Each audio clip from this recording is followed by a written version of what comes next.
And good morning, afternoon, greetings to everybody out there that's watching us today. We have another big event, man. 2021 has just started, and it's already like the third or fourth big space event already. So we love it. We want to welcome everybody out here to Explore Mars and Stardom today for the SLS's first big test, our hot fire engine test for a possible launch a little bit later this year. We've got some great guests on today. So we're going to start off with Joe Cassidy from Aerojet Rocketdyne. Joe, let everybody know a little bit about your awesome title. You have one of the best titles I've ever heard, and what it is you do there, and your part today in this incredible event. Okay, thanks, Rob, for that. I'm the executive director of space in the Aerojet Rocketdyne Washington operations. So it's a big portfolio having all of space. But the test today is the culmination of years and years of work that we put in to getting this core stage ready. And I could just say it is so exciting, to be here and to know that we're maybe literally only like 30, 40 minutes away from seeing it fire up. And just so folks understand what this is the core of the SLS rocket. It's the actual one that we're going to use next year, we're in 2021, later this year, to launch the whole system, Orion. All of the pieces of the deep space exploration that we're going to start launching crew to the moon with are going to get tested out later this year. And this is the core stage. So this is the final checkout test. And so it's sitting on a test stand in Mississippi right now, completely fueled with liquid oxygen and liquid hydrogen. And in just a little over half an hour, maybe, they're going to fire 4 RS-25 engines, the same ones that were used to launch the space shuttle, and except now instead of 3 on the back of the orbiter, we have 4 on the base of the core stage. They'll fire all 4 of those for about 8 minutes duration, and that will simulate the whole ride to orbit for the SLS rocket and launching Orion. Yeah, I mean, it's an exciting time. Finally, obviously, we're going back to the moon. First woman, next man will be on the moon in the 2020s. That's what we're looking at right now. But Chris, Mars obviously is going to be kind of a big deal here at Explore Mars. And this is going to be the craft that's at least one of the crafts that's going to take humanity to Mars. It's going to take NASA astronauts to Mars. So how are you feeling about today and this event? And SLS has been something that for a long time, it's very much like another favorite mission of mine, James Webb Space Telescope. It's taken some extra time. There's been some delays, and now we're really starting to see things move forward. So as CEO of Explore Mars, how excited are you about today? Very, very excited. And this is a great day, and hopefully today is flawless, and we're able to get SLS and Orion off to do this uncrewed orbit around the moon later this year. But this is just the beginning of an extraordinary year. 2021 is shaping up to be perhaps the best space year yet. Starting off with this green test, of course, last week we had Blue Origin. It's Saturday, so still earlier this week, Blue Origin had their test. We have, of course, next month, we have 3 Mars missions arriving at Mars. The Perseverance landing, we have the UAE mission going into orbit, and the Chinese are landing their first Mars mission. Then a month after that, I believe that's the month that Boeing is going to test its commercial crew vehicles. James Webb's going this year. SpaceX, I'm sure, will continue to test its Starliner, as well as other players. There are a bunch of other missions going on. So this year is going to be one after another, practically every month, a new milestone in space exploration. So I think it's perfect timing also with the new administration to make sure that space is right there, right in front of everybody. It's a really exciting time, and I think it'll help bring the country together. And this is another key area as well. We're all quite aware of all the divisions in the country right now, but something that people, no matter what political affiliation, ideology you have, everybody seems to love the space program. So let's use this as a bridge to try to unite us. Beautifully put. And that's kind of it. I mean, this is something that everybody can get behind. The world is on its way to Mars. And, you mentioned it just a moment ago, Perseverance landing here in a month's time. We're going to be doing a big live stream event probably all day and well into the afternoon for that one. So we're excited for that. So stick around, stay tuned, follow all of our social media channels. I'll drop the links below so that way everybody can check those out and follow us. We're really excited about it. Another big landing on Mars, Perseverance, and the first helicopter on the red planet. So that should be pretty exciting. So, Joe, obviously, this is an engine with a little bit of history. You guys have kind of been there and done that. There's a reason that it's being used. So, can you give us just a little bit of history on this? We're going to go a little bit more in depth after because we don't have too much time. But for those that maybe haven't had an introduction to this classic engine yet, can you tell us a little bit about it? Sure. Yeah, I mentioned the RS-25 is the same engine that was used to launch the space shuttle.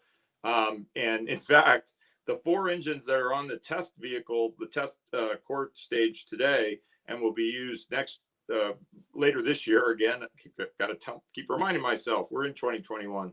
The same 4 engines that are on that vehicle now flew on space shuttle missions. They're all veteran engines.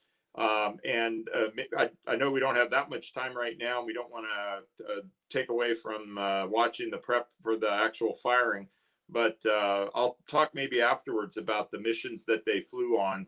But I'll just tease it a little bit and say one of these engines actually launched Senator John Glenn into orbit. Ooh, see, now you had to. That's extra special, right? Senator John Glenn. Yeah. So, obviously, there's a lot happening today with this. Is there anything in particular that you're looking forward to? We do have a couple videos from some of your other team members at Aerojet Rocketdyne. But anything that you expect to see today that maybe people might not know about, that something that watching these for all these years that a little inside track. Yeah, sure. So some of the things that we're trying to do today, one, as I mentioned, is run the full duration, run the 8 minutes or so that it takes to get from 0 to 17,000 miles an hour to get up there and get the vehicle into orbit. And then on the way, there are some profiles that are run because, as I think most people know, as you accelerate and the vehicle starts to lose fuel, you have to throttle the engine to kind of make sure the vehicle doesn't get too high of loads. So we'll be actually performing that throttling during the test today too. There's some other avionics that are involved with the engines on that. So obviously it's the interplay of all these things. We've tested these individual engines many, many times. And as I said, they've flown already on the space shuttle. We know these engines work. It's more about the integrated operation of them with the vehicle. And so that's what we'll really be looking for today is data on how all that works out and check that against our models, make sure that all looks right before we take it down to KSC and put it all together to launch Orion. And we're actually going to have a guest on here in just a little while. She's going to be talking about Orion. She's from Lockheed Martin. So we're excited to have her on and speak a little bit about that. Orion, another major piece of this and getting us back to the moon and onto deep space for the first time, taking humans to Mars, which is, our very popular hashtag. So if you ever want to reach out to us, that's the way to do it. Humans to Mars. How do we do that? Use that hashtag. We got you. So Chris, obviously pretty exciting day all the way around for all of us to start seeing these pieces come together. And I think that if there was ever a time that we needed it, you mentioned a little bit earlier with all the other crazy things that are going on, space is kind of bringing us all together, and we have so much to celebrate this year with this James Webb Space Telescope. We're seeing the starships. We're seeing that Boeing launch come up here in just a few months.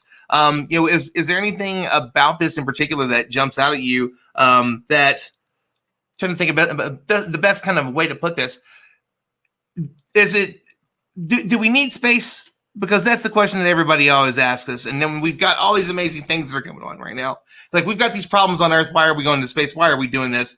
We need Mars. Well, and we know that we need Mars, but that's the question we always get bombarded with. Well, so what about this kind of says that? Yeah. Well, it's actually a non-question. It's a non-issue. People ask that question when they don't actually really know basically the facts. There's still a lot of misinformation out there regarding what NASA costs, how much we spend on these missions. But generally, when people hear that it's less than 5%, less than five, yeah, less than half of 1% of the federal budget, it pretty much wipes away those issues, particularly when you can tell them how much of an impact it has already had on their lives, how much of an impact, basically, when we're looking at problems based through the lens of Mars, it will be able to benefit Earth. It is by far an extremely net positive for society. So we're not only, it's not only that we're, it can inspire people, it actually does improve society, and we would have a negative impact on the problems of the world if we stop doing it. But we need to start, hopefully as we switch over to the new administration, we'll keep the momentum up and get back to the moon in the 2020s, preferably the mid-2020s timeframe, but then get to Mars, make sure that we get the goal, continue with the goal of getting to, the moon in the 2020s, and hopefully maintain the goal of getting to the surface of Mars in the 2030s, preferably in the mid-2030s. I think that's still all possible, but we just need to keep focused. And once again, harness that bipartisan momentum, because there, as we all know, there are very few things that have strong bipartisan support, strong full societal support as well. So let's use that, because there aren't too many of them, and it can help solve a lot of the other problems within our political world as well by, once again, using it as that bridge to bring people together, and hopefully use it as a bridge that can affect other policies as well. Well stated. Well stated. So, I guess one of the big questions is, Joe. Obviously, we've seen a ton of things happening with COVID. Has that backed up any of the timelines? For what's going on. It seems like it has for a lot of things, but space in general has continued to move. Is that something you all have had to focus on and fight? Was that a big challenge last year? Yeah, absolutely, Ron. And for us, for NASA, for our other colleagues at Boeing and Lockheed Martin, it's been a challenge for all of us. But in spite of that, and I'm going to throw in one other thing that happens because we are down in Mississippi on the Gulf Coast, not that far from New Orleans. We had not one, not two, but 5 hurricanes that came through the area down here where this test is going on today, and essentially shut us down each time for varying lengths of time. We fought through the COVID thing. Obviously, biggest thing was a concern for everybody's safety of the employees that had to work on these things. But we put protocols in place so that we could safely work and maintain progress and keep going forward. And it's just really been amazing on all of these things, how we've learned to deal with working remotely, being able to conduct meetings that we would normally have all brought people together for and all been in one room.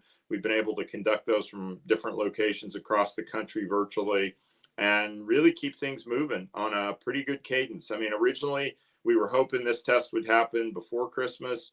The 5 hurricanes and COVID put us a little bit after Christmas. But really, and for all those challenges that came up in 2020, we're very happy to be where we are today. Wonderful stuff. And I know we have a couple videos here. So we've got this fine gentleman's going to tell us a little bit about one of the engines that we're going to see today and the amazing things that are going on. And then we have somebody that's really excited about the engine. And I love that. So we got a couple videos we're going to share with you here. And then we'll take a couple more comments before we get into the test that should be happening here in just a little while. We're looking at, it's about a little less than 15 minutes away, but we will be going into depth about a lot of this stuff later. NASA moved the test up just a little bit, but we have plenty to talk about today and some great guests. So let's check out some of these videos real quick, and then we'll get to it.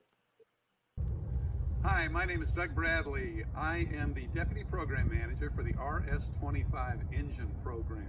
This engine right here, we build these engines at Aerojet Rocketdyne. We assemble them here in Mississippi. 4 of those engines are on the core stage that's behind me.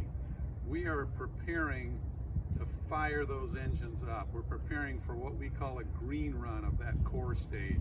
After we're done there, that core stage is going to go to the Cape to fly. We are more than excited about this. It's a lot of work from a lot of people around the country, and we're ready to go. And we So- go, yeah, go ahead. Yeah. Yeah, I was just going to, I'll tell people. So that's Doug Bradley. Doug's our deputy project manager for the RS-25 program. He's down there right now. Lucky dog. I would die to be there. These core stage tests like this don't happen every day. The last time this happened was in Apollo for the Saturn V.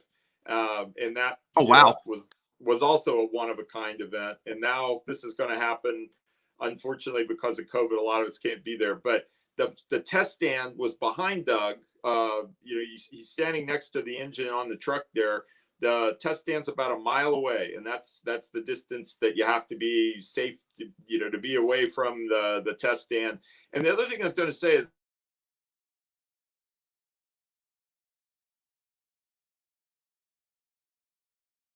he's ever been to a launch, the rocket is loud at first, and then it starts to ascend, and within a minute or two it's miles downrange and far away from you. This test, the 8 minutes, it doesn't move. It's right there in the same location, and it is literally, when I've been there for just our single engine test, it is the loudest thing you have ever heard in your life. And they give you ear protection, but even through the ear protection, it's vibrating your chest. It's that kind of loud. So with this core stage test and 4 engines at once, we're anticipating, decibel levels that have never, and most people don't remember. So, just a quick thing here. How much closer can people be on this one than normal? Obviously, you've got to be miles away for an actual rocket launch. How close are people today that might be on the ground? Yeah, they're about a mile away. I don't know the exact distance, but you saw where Doug was standing there, and the test stand looked tiny behind him. That thing is like 30 stories tall. So wow, they're a good ways away. Absolutely incredible. So we're going to add one of our next guests to the show today. Camille, how's it going? We're so glad to have you. Camille is with us today from Lockheed Martin, and we're going to get into some deep details on what we mentioned a little bit earlier, Orion, the Orion capsule that will take astronauts to the moon and onto Mars. So Camille, welcome to the show. Let everybody know a little bit about yourself, who you are, and why you're joining us today. Hi, can you everyone hear me? We can hear you just fine, yeah. Yeah. So hi, my name is Camille Calabeo. I go by the Galactic Gal on social media, so you may or may not have seen me on there. But I do work at Lockheed Martin. I worked on Artemis, actually, Artemis 1, 2, and our structural test article, the ground test vehicle. So that was a couple years ago, but this is super important to me just because of, my time there. And, I went to Lockheed Martin to work on Artemis. So actually, the first week of my internship on Artemis, they flew me down to the Kennedy Space Center, and I got to peek my head into Artemis 1, and we worked on Artemis 2. We used virtual reality to solve a lot of problems we were having. So it was super, super cool. So that was a couple years ago, but now I'm a business development strategist.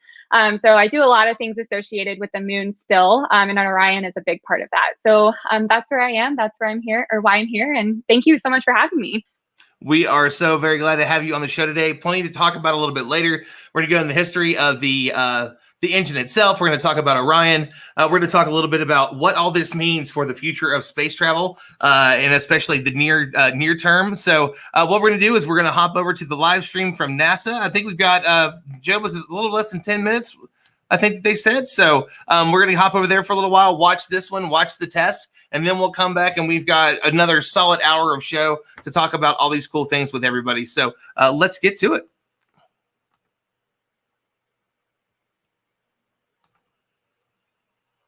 Question. What does it feel like to launch? Oh gosh, there's so many feelings. Even before you even get inside the vehicle, as you're walking up to the launch pad and you see this mammoth rocket standing before you, and from the sensations to the things that you see to the things that you realize, you've got a job to do, but yet you're doing this incredible, you're having this incredible experience. From the light off of the engines to the lift off, the swaying of the rocket, the rumble, the all of the vibrations, the controlled explosion happening underneath you, to the constant acceleration that you're feeling as you're propelled into orbit, to the, the engines are throttling. All you know is that you're just going fast, and then you're in there with your buddies. You've been training all this time. You get to the solid rocket boosters as soon as they expend their energy and they separate from the vehicle, and you're just riding on those main engines, the RS-25s. I remember being so impressed with how smooth and powerful that ride was. It was like riding on rails. And then, of course, the moment you get into orbit, it's some of the most strange tranquility that you've ever experienced in your life. I want to ask you to do something here. If you'll indulge me for a second, let's just take a look back, because we are about a mile away from SLS. Well, as you take a look at that, what's going through your mind? I have to give it up for the folks that are in the control room right now, because I can remember how I felt standing at the foot of the rocket before I launched on it.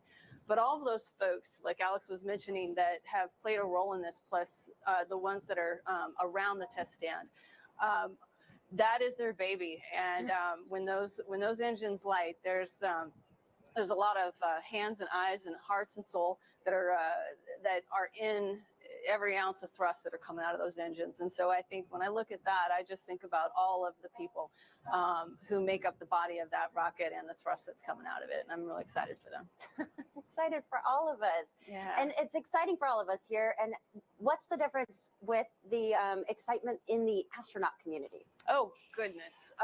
Well, I tell you what, there's a whole lot of other blue flight suit folks that wish that they were here today.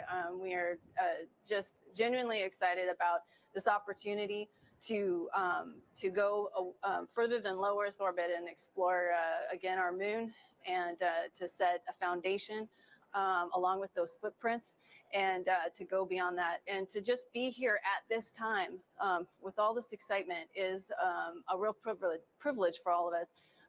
But as a corps of astronauts, we're just really excited about where we're headed. So. All right, you said moon. So as we progress towards the moon, talk to us about the significance of the human element in space. Why is it so important to put humans back on the moon? Oh, goodness. I think there's so many ways to answer this, but I think, we have it inside each one of us to discover, to explore, to let out our creativity. And I think the reason it's important for humans, I mean, technically it's important because we know how to make decisions right then and there, especially with time delays and not having a camera view every single place you need to look. It's, I think, vital to have humans involved. But the spirit of exploration is within our hearts, and there's no other way to live it out but to send our humans to these destinations. And there's a lot of people watching today, and a lot of kids watching today, young girls watching today. Do you have anything you want to say to them specifically? Oh, goodness. Well, with what time we have left, I would say that the most important thing to do is to know what you enjoy doing, and start now taking note of those things, because what we really want is the best in you, and what brings the best in you out for everyone to see is doing the things that you enjoy. And so I would encourage everyone to go and explore all the things that you are doing right now, and ask yourself if you didn't have to get a grade in this, would you still be doing it? And so I just think that it's within their reach to fulfill their dreams, as long as what they're doing is what they enjoy. Stay curious. Stay curious, absolutely. Well, Tracy, I'm lucky to be with you. We're both lucky to be here right now, but there are a lot of people at home who've got questions for you too. Would you mind if I asked you some questions off of Twitter? Please do. All right. We're going to jump to a few questions we've gotten in. The first one is from Amber. Amber on Twitter asks, what is the main mission, or what do you hope to learn with these next series of landings? On the moon, I think what we are trying to learn is just make sure we know how to get back there, and then to set up our mission so that we can come back. And our whole goal is to lay a foundation on the moon and make it sustainable so that we can continue to come back. And so I think the most important thing is to test our systems and to make sure that we can duplicate it. So make sure we don't get lost and that That's we know what very we're important. doing when we get there. Okay. That is highly important. That's a great answer. All right. Another user on Twitter asked, what would be your final meal before leaving for the moon? Oh, goodness. What would be my final meal? Meatloaf. You know what? I would, this is going to be boring, but I would want a salad. What? Why? Because I want fresh food before I go, because the rest of it's going to be all dehydrated, I'm pretty sure. Do you get queasy on the launch too? No, I didn't. And I think part of that's because you are so highly trained and you've got a job to do and you're highly focused. And with all the G's pressing against you, it kind of keeps your stomach still. It's keeping it down. Keep it Okay. all in there. One last question for you. What is the coolest thing you've experienced being an astronaut? Oh, I got to say that it is being in shorts and a t-shirt, living on board the space station, looking out the window and gazing at this beautiful planet. That probably is the most exciting, coolest thing I've ever done as an astronaut. Well, Tracy, thank you so much for being here. I hope you get to enjoy the show. And thank you to everyone watching and submitting questions online.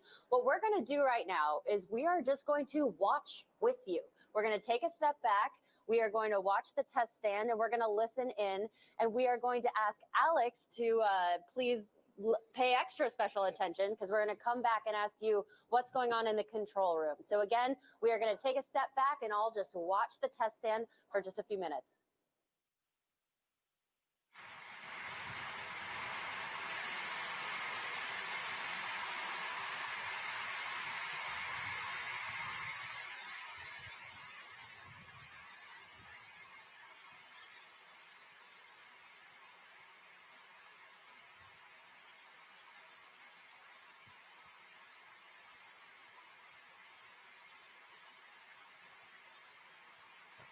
Looks a little small, right? Not that big.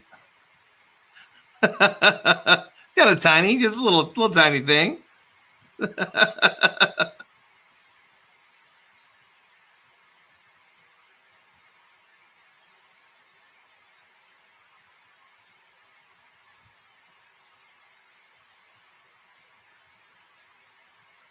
That's a little well wish from our very own Janet Ivey, the president of Explore Mars, wishing the SLS all the success in the world.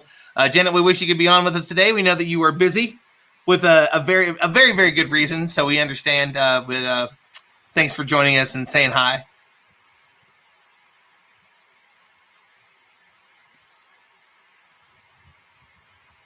And don't forget, folks, after the tests, we will be here answering questions and getting a little bit more in depth about the next steps and what we're going to see in the future as these Artemis missions start here in the year 2021.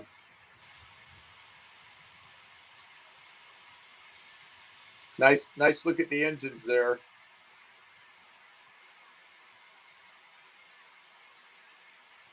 They're all chilled down.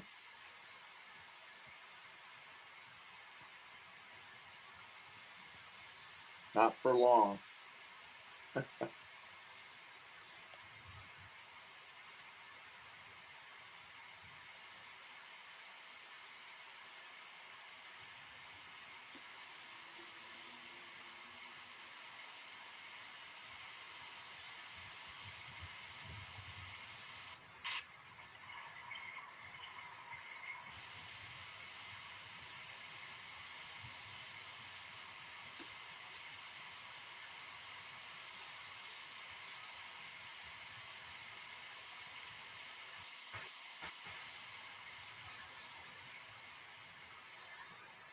And a reminder, we are in a dynamic situation. The teams are in a hold right now. We are still well within our window for today's test. The teams are working towards getting an updated test time for today. So we have Alex. And a reminder, we are in a dynamic situation. The teams are in a hold right now. We are still well within our window for today's test. The teams are working towards getting an updated test time for today. So we have Alex with us. And Alex, we were listening into a little bit of the control room audio. What does it mean that we're in a hold and what were you hearing from the control room? Right, so right now we're still in a stable replenish, and basically what that means is we're still getting fuel into the tanks from the facility, and the replenish cycle is kind of meant to maintain topping off the tanks to their full capacity as some of that liquid does turn back to gas, and we've been off that gas. So we are in a stable replenish phase. Obviously, some of our engineers in the test control center are seeing some data that they don't like or might be not exactly normal for what they usually see. So those teams are off now, kind of having sidebar conversations with each other to kind of determine what we need to do to go forward. So I want to go back because all this might be obvious to you, but we're trying to figure out where we are in this whole process. We thought, we might just come here and see the engines light up, but that's not what happens. So what happened up until this point, and what are we waiting on now? Right. So like we said, we powered on the vehicle, right, over the last few days. We've repaired all the systems, we've tested all the systems. And then this morning we started tanking, by filling both our liquid hydrogen and our liquid oxygen tanks with propellant. And so that's really been the long process today. I mean, obviously we have to chill down our main propulsion system. So all of our mechanical parts have to be chilled down to a certain temperature before we do hot fire as well. So, right now they're obviously working through some issues in that process. And as we learn more, as they learn more, we'll learn more. And so whenever we do hear audio, we'll be able to give a better update. So why don't you tell us a little bit about that process? We're talking about chilling down the engines themselves. Right. Yeah. All the engines and all the components inside the engine section, which holds the engines, have to be chilled down to a certain temperature before you start the actual hot fire, the ignition of the engines. And that's just because they're meant to operate under those cold cryogenic temperatures. And then obviously when you're hot firing the engines, you start to heat up those parts, right? So you want to cool them down to a certain point, and then obviously you'll heat them back up whenever you're firing the engines. So say this hold is lifted, what will happen next? So when we do, or when they talk about the hold and they lift it to continue operations, from that point, we're at the point where we'll start to move into our T-minus 10-minute countdown. And that countdown kind of moves into our final sequence of activities to finalize right before we get to the actual hot fire. So there's a whole set of activities we get every few minutes, and that'll kind of determine what time we will fire, and then that we are actually going to fire. Will we be able to see anything during that T-minus 10 countdown, or really not see anything until the last second? Yeah, you'll probably see a few things, and a few of those things you might be able to see right now. The water suppression system is operating. It's not operating at 100% right now because we're obviously not hot firing the engines. But when we do, you'll be pumping 100,000 gallons of water every 20 seconds. You'll be able to see, obviously, some of the engines gimbal, which are moving in a few degrees in different directions. And that'll be part of the run-up until we actually do activate each engine. And you've told me this before off stage, but I thought this was fascinating. So we haven't had a test like this since the Apollo era. And there was something that happened then with a giant plume that actually made it start raining on everyone out here. Can you tell us that story? Yeah, absolutely. A lot of people don't realize is, we have our two propellants, our liquid hydrogen and our liquid oxygen. And when you react with those two chemicals, you're really just creating H2O. So when you see the big plume coming out, it's just water vapor, right?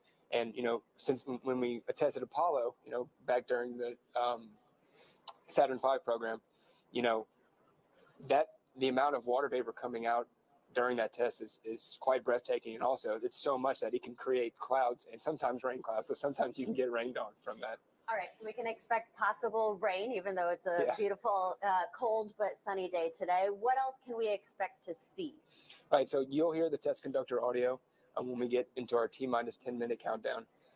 So after that, you'll hear, every few minutes him come on the phone and say, hey, we're getting to this step. And then you'll hear the engines rev up for the hot fire. Well, Alex, thank you so much. We are going to remain live. Well, we are super fortunate to have our own expert here with Joe. So I thought that we kind of go over something that some of the pieces that you all have put together here, which is great. If you haven't been on this part of the Aerojet Rocketdyne website, I will put the link below as Joe is talking about some of the things we're going to see on this image. And we're going to talk a little bit about this green run that we're going to see today. So, Jay, can you walk us through a little bit? 700,000 gallons of propellants alone. As soon as I saw that number, that's crazy to me. It is. Olympic swimming pool, I've been told, is 660,000 gallons. So we go through more than an Olympic swimming pool. obviously, all 4 engines together, about 1.6 million pounds of thrust generated. They were talking there on the NASA feed about the plume. The plume is steam. The plume is this gorgeous cloud that comes out because we combust liquid hydrogen and liquid oxygen. We make water vapor. And I have been there for RS-25 tests, for the single engine tests on very humid Mississippi days, where we make a nice little cloud as the engine runs, and the cloud drifts over your head and water begins to fall on you. It makes its own little rain. And the other beautiful thing is it sometimes makes its own rainbow. So it's a very, very neat thing to witness. But you can see the graphic there. The LOX tank is on top. Obviously, the smaller of the 2 tanks. The liquid hydrogen tank, because hydrogen is volumetrically very hard to compress, is the bigger of the 2 tanks.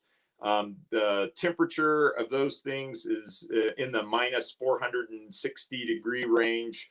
That's Fahrenheit. So that's what's fed into the engine. So on the head end of the engine, we're in the minus 460 degree range. When we run the engine, the exhaust temperature is around 6,000 degrees. And you're going to have 4 of these engines running at one time. So it's really, really going to be fantastic. And as I mentioned before, the other thing we're going to do is put it through the whole flight profile. So we'll start off, we'll run all the way up to 109% power. Some people may find that kind of funny. Ron and I were making Spinal Tap jokes the other day. Goes to 11. Like, ours goes to 11. You know, we don't just stop at 100%. We go to, and the reason is this was designed, again, you know, back in the time frame of the space shuttle. It was designed for the space shuttle orbiter, part of the space launch system that was used to launch the space shuttle into orbit. And the rated thrust of 100% rated thrust was part of that design. But as we got more experience with the engine, and, you know, we've run, you know, literally thousands and thousands of hours and 135 shuttle missions flew with these engines. We've got loads of experience with them. We learned that we could push them a little harder, go beyond the 100% range. So that's what we'll do today. We'll go all the way up to 109%. We'll throttle back. And then there's a couple of other throttle settings that we'll also test out. The gentleman on the NASA broadcast mentioned gimbaling the engines. You can see the 4 engines there on the broadcast. They are mounted so that they can be used to steer the vehicle on its way up to orbit. So you'll see that before they actually ignite. They'll test that motion of all 4 engines. So they'll swing back and forth. And now the view you're seeing there, looking out over the countryside, that's the B-2 test stand. You can see the flame buckets down below. So the engines will fire down. The whole stage is mounted up in that test stand and held down. Obviously, it's got to withstand 1.6 million pounds of thrust and not let the core stage go anywhere. But the engine exhaust goes down and into the water suppression system that he mentioned, and that generates even more steam. So that's kind of what we'll see today in the green run. Wonderful stuff. So, Chris, how you doing over there? You're muted. I'll wait till you unmute before I throw the question. You always got to check on the unmute first. Well, that's true. I was doing some other work. I was doing some side work. I shouldn't admit that. Well, Joe was talking. See? That Cassidy was boring me. I'll do some work, you know. Talking about all those specifics and details. You're the policy guy, right? So there's a lot of people for if you're listening in, we're both on the Stardom channels and on Explore Mars. So maybe folks don't know what Explore Mars is, what the Humans to Mars Summit is. So I thought this is a perfect time to give ourselves a plug, talk a little bit about the program, because obviously SLS has come up quite a few times over the years.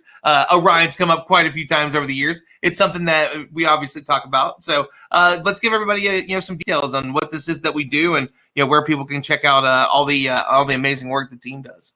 No, thank you. Yeah, no, it's been interesting because Explore Mars was founded in 2010. We're a 501c3 nonprofit, and the whole way along, we've been working with the folks at Lockheed, at Aerojet, at Boeing, as this whole system has been developed. And one of the primary places that we work with we partner with the companies is with the Humans to Mars Summit that you mentioned. Of course, last year in 2020, Like everybody else, it was a bit challenging to conduct our conference. Normally, it's a large on-site event. We're the largest annual conference focused on sending humans to Mars. But like everybody else, we were virtual. And this upcoming year, we're going to probably be hybrid. We're pushing, it's usually in May, but we're going to be doing the Humans to Mars Summit in the August-September timeframe. But we're going to have a live in-person component, at least we hope we are, assuming all the vaccination and everything goes well. But still not, but it'll be definitely a hybrid event this year. And so, but we like with this event, we love bringing, of course, all the key stakeholders together, like, the key players as that we've mentioned before, but also try to show that it's not just the rocket companies. No offense, Joe.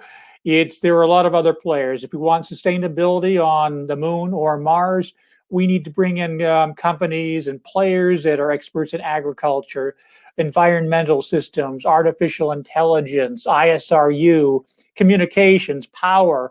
And this doesn't, and many of these people who are experts in this are not your traditional parts of the space community. They're outside, they're in Silicon Valley, they're working literally in the agricultural fields, they're in synthetic biology, other places. So we like to bring together, all these different players to expand the base of support and show this isn't just about a few rocket companies who are extremely important, but this goes far beyond it. It incorporates all elements of society. But other programs we do Achieving Mars workshops, which bring basically the stakeholders together to try to find overlap between the lunar and Mars community and make sure we can figure out amongst the key stakeholders within the space industry how to create sustainable missions to the moon and Mars. But we're going to also launch another program this year. We're going to have an innovation conference kind of focused on those elements that I mentioned earlier that are not necessarily the rockets, but some of the key innovations required for sustainability on Mars and how those innovations can help benefit Earth. So that's going to be really exciting. That'll probably be in the May timeframe, a virtual conference. It's around the timeframe we normally do H2M.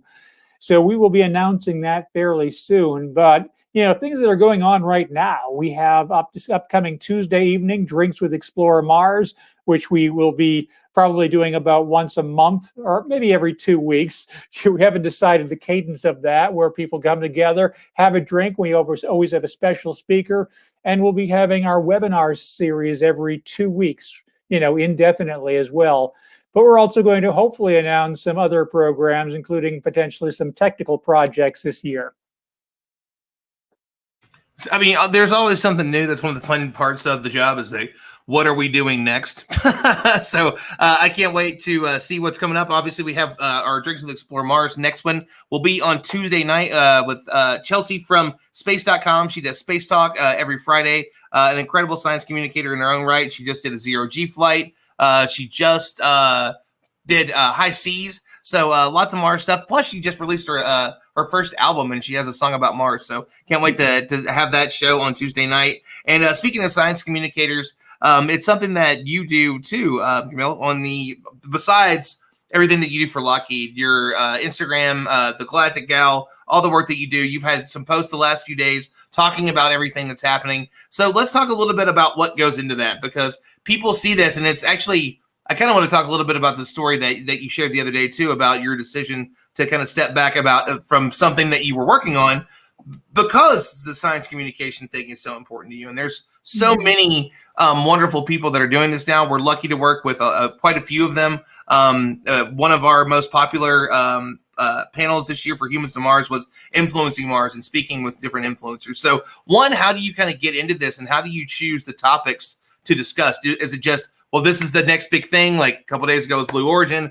Now it's SLS. Next week it'll be Starship. Or are there things in particular that you like to highlight and kind of pull them out of the darkness a little bit and highlight? Because I've seen you do that too before. Yeah, it's definitely a mix. I first got into this because of the Demo 2 mission last May. I really didn't have a social media presence at all. And I just posted about it because I am so excited about everything that is going on in the space industry right now.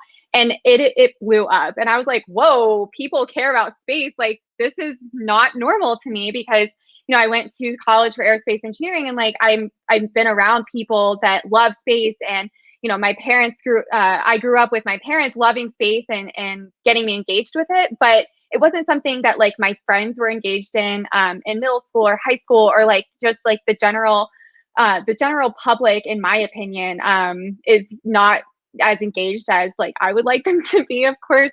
And so I was like, wow, people actually care about this. And then I started thinking, okay, maybe I could use my platform for good, and I could like actually build a platform on this.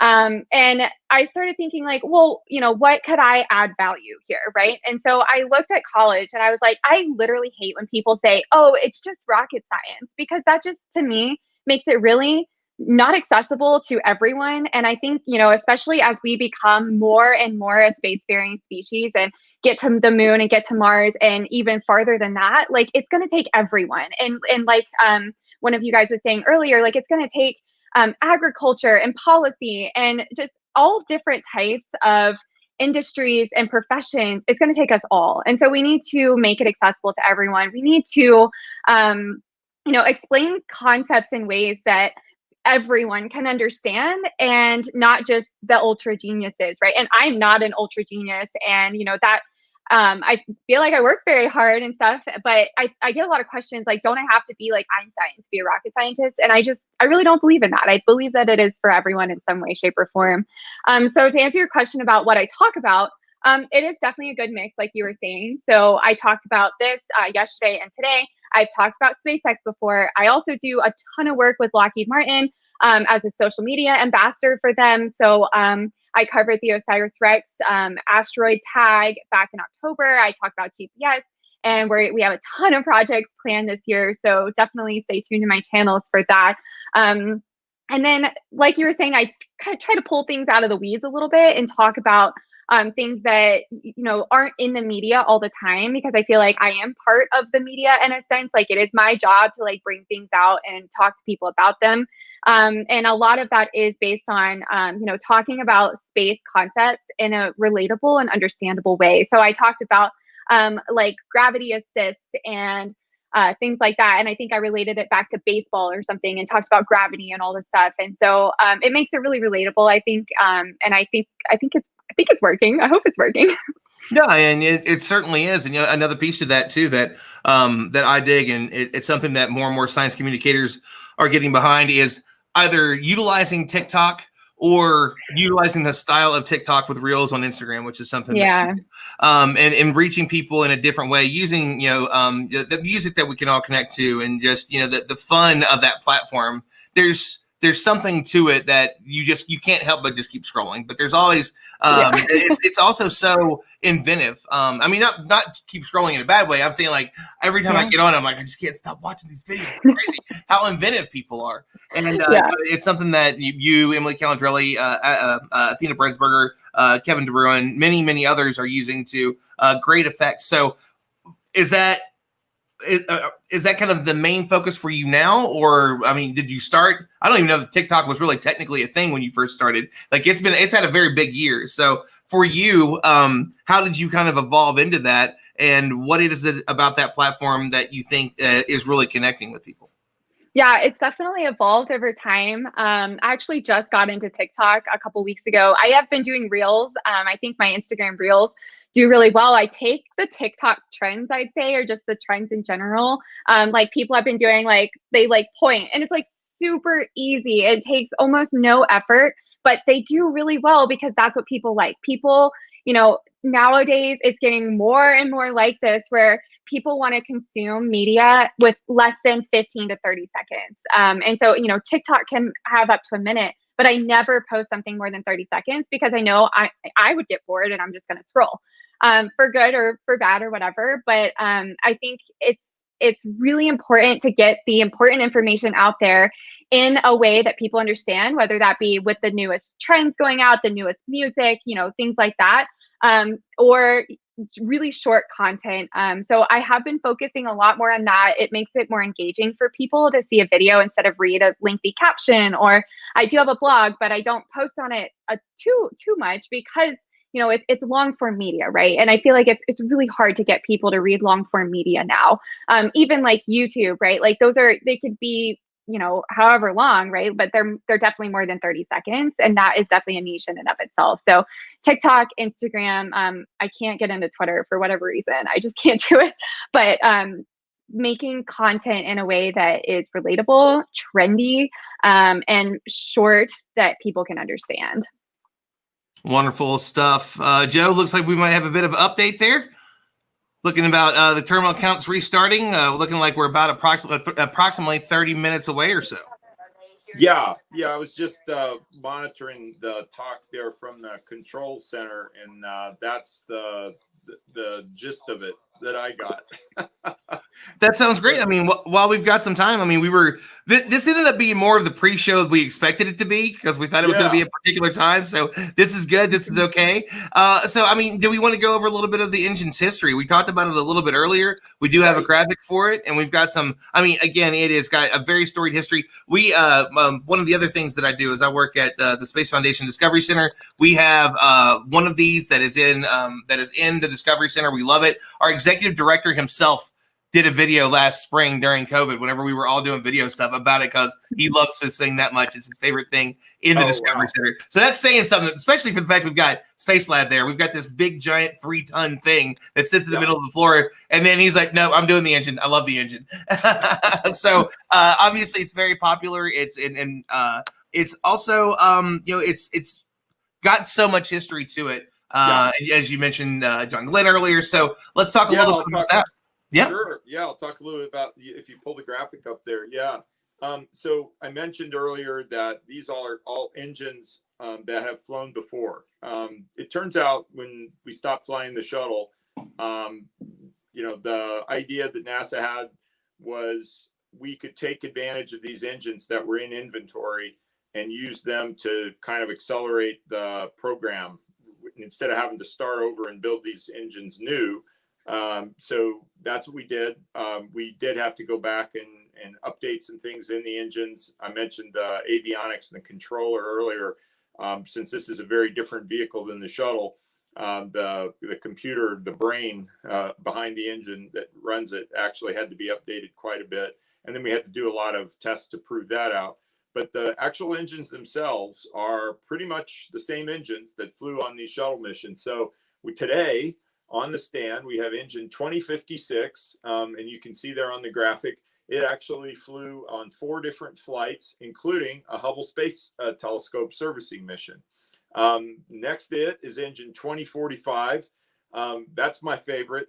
It had 12 shuttle flights, including launching Senator John Glenn into orbit for his return to orbit when he was had already been a senator and was basically older than I am now, which is saying something. I'm still holding out. Maybe it gives me hope that maybe someday I can go to orbit. Below down there, we have engine 2058. It flew on 6 different flights. All 6 of those flights were missions to the space station, part of the space station construction.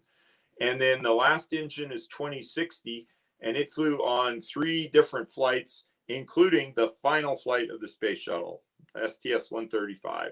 So those 4 engines have quite a bit of history, as you said, Ron, and they're going to be very important as we get Artemis 1 ready to go back to the moon.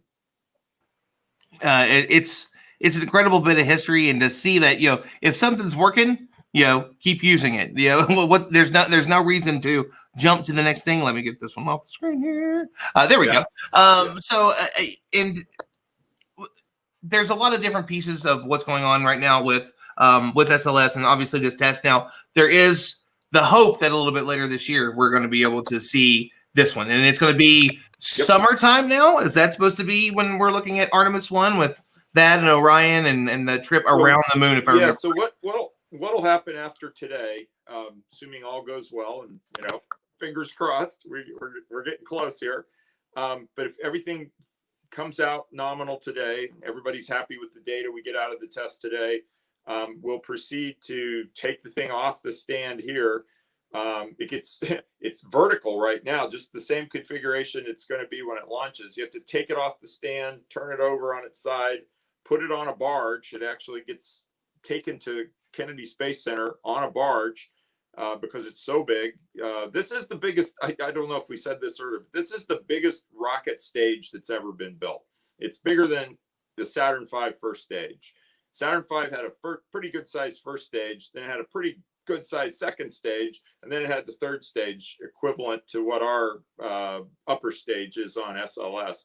This guy is one big stage, really, and then the two solid rockets that go on the side to give us a little more thrust at liftoff. So that's the difference. And it's so big that we put it on this barge called Pegasus, take it around the Intercoastal Waterway to Kennedy. It's going to get there, you know, if everything goes well today, it'll get there sometime in February. Then the operations begin to take it into the VAB. The solid rocket booster segments are already being stacked down there. Orion is there. It's already been handed over just a day or so ago. Congratulations, Lockheed Martin. It's ready to go on the Artemis 1 flight. And so all the pieces are coming together down there. They'll get stacked onto the mobile launch platform. And then obviously that has to make its journey out to the launch pad, and we'll be ready to launch. But that's a lot of stuff to happen. So I think right now the nominal timeline would put us out into the fall sometime. Okay, fall. I mean, this is a big year. Yeah. So we were talking about this a little bit earlier. Not only this one, another major one is James Webb Space Telescope. There's other pieces that we have coming with Mars, and of course Orion, as you just mentioned. So there's just a bit to talk about there. So let's just start out of the gate and go to Camille on this one. What is Orion for people that may not know? Like, if it's a new capsule, but why did we need a new capsule? Let's kind of go into some of the details there. Yeah, so Orion is the world's only exploration class spacecraft, or spaceship, if you will. So that means it is the only one that can go past low Earth orbit. That is such a mouthful. And take us to the moon and then eventually to Mars. So that means like Crew Dragon, that can only go to Leo, right? The Boeing Starliner coming up, that can only go to Leo. But Orion can go farther. It can go to the moon, and eventually, hopefully, it can go to Mars. Did that answer your question? It did. I had muted myself actually. So that was on me to see what had happened was. So obviously that's big for us, Chris, with getting astronauts to Mars. Have you been around? Have you seen one yet? I think that we have one of the test ones somewhere in storage at the Discovery Center. I've never seen it, but I think it's like gold.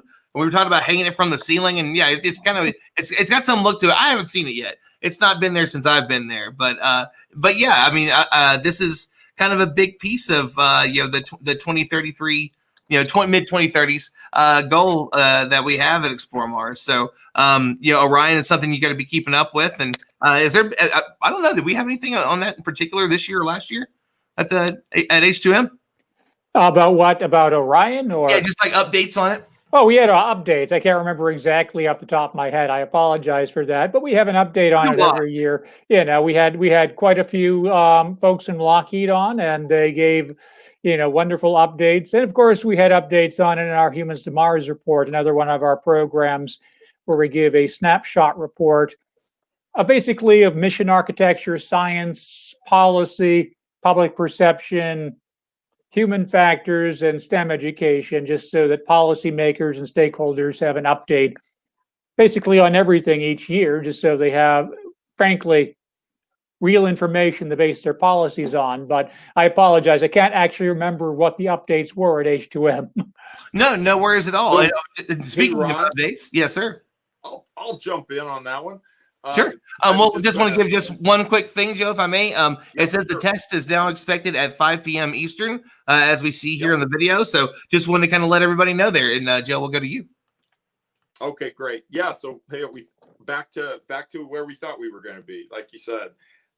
Exactly right. So one of the things about Orion that's really great is that we see the outside of it, and we know it's bigger than Apollo was. But when you get inside, it's all the systems that are there that allow us to stay in deep space longer than we could on Apollo. So like the environmental control and life support systems, or the ECLS, here referred to as ECLS. Things like just the crew facilities and the control systems that are built into it. The avionics is all so much newer and updated. And then I know part of this, excitement that we have is we're going to go back and return to the moon and put the first woman and the next man on the surface. And I know Lockheed Martin has taken advantage of Orion to develop their lander concept. So that's the other thing that's great about Orion, is a lot of those systems can be taken advantage of, leveraged to apply to the lander as well. And it's so, in a lot of ways, when you said that about Mars, we need that kind of vehicle, and Camille referred to it earlier as the deep space crew vehicle. We need that because that's the kind of thing that will be required as the missions to Mars begin to be developed.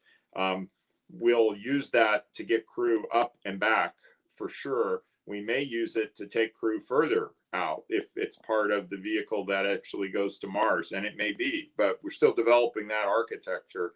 But the one thing for sure is we're going to learn a heck of a lot about flying people around in deep space. With Apollo, we took 12 guys that were all men out there, that went and walked on the moon. Another half a dozen or so were in the command module, and they spent a total of about a week or two at a time outside of Earth's protective cocoon. So we don't have much data on people out there in deep space. So that's another big thing. I think Orion is such an enabler for that. And our whole Artemis program is going to give us a tremendous amount of data on the human aspect of traveling around in deep space. And Camille, this was obviously a big piece of your career for a while. So what was one of the most exciting things about working on a project like this? I mean, it's going to take the first woman to expand to the moon and humanity onto Mars. There's got to be a little bit of excitement and pride in that, to be able to be a piece of that history. Yeah, definitely. So I actually started getting interested in space with a space shuttle launch when I was 4 years old. Wow. And yeah. So, I saw that, and then I literally cried when they canceled the space shuttle program. And, of course, I understand like the things behind it and stuff, but that was my generation's introduction to space. Just like we had Apollo, we had Mercury and Gemini and Apollo and everything before that. I think every generation has something.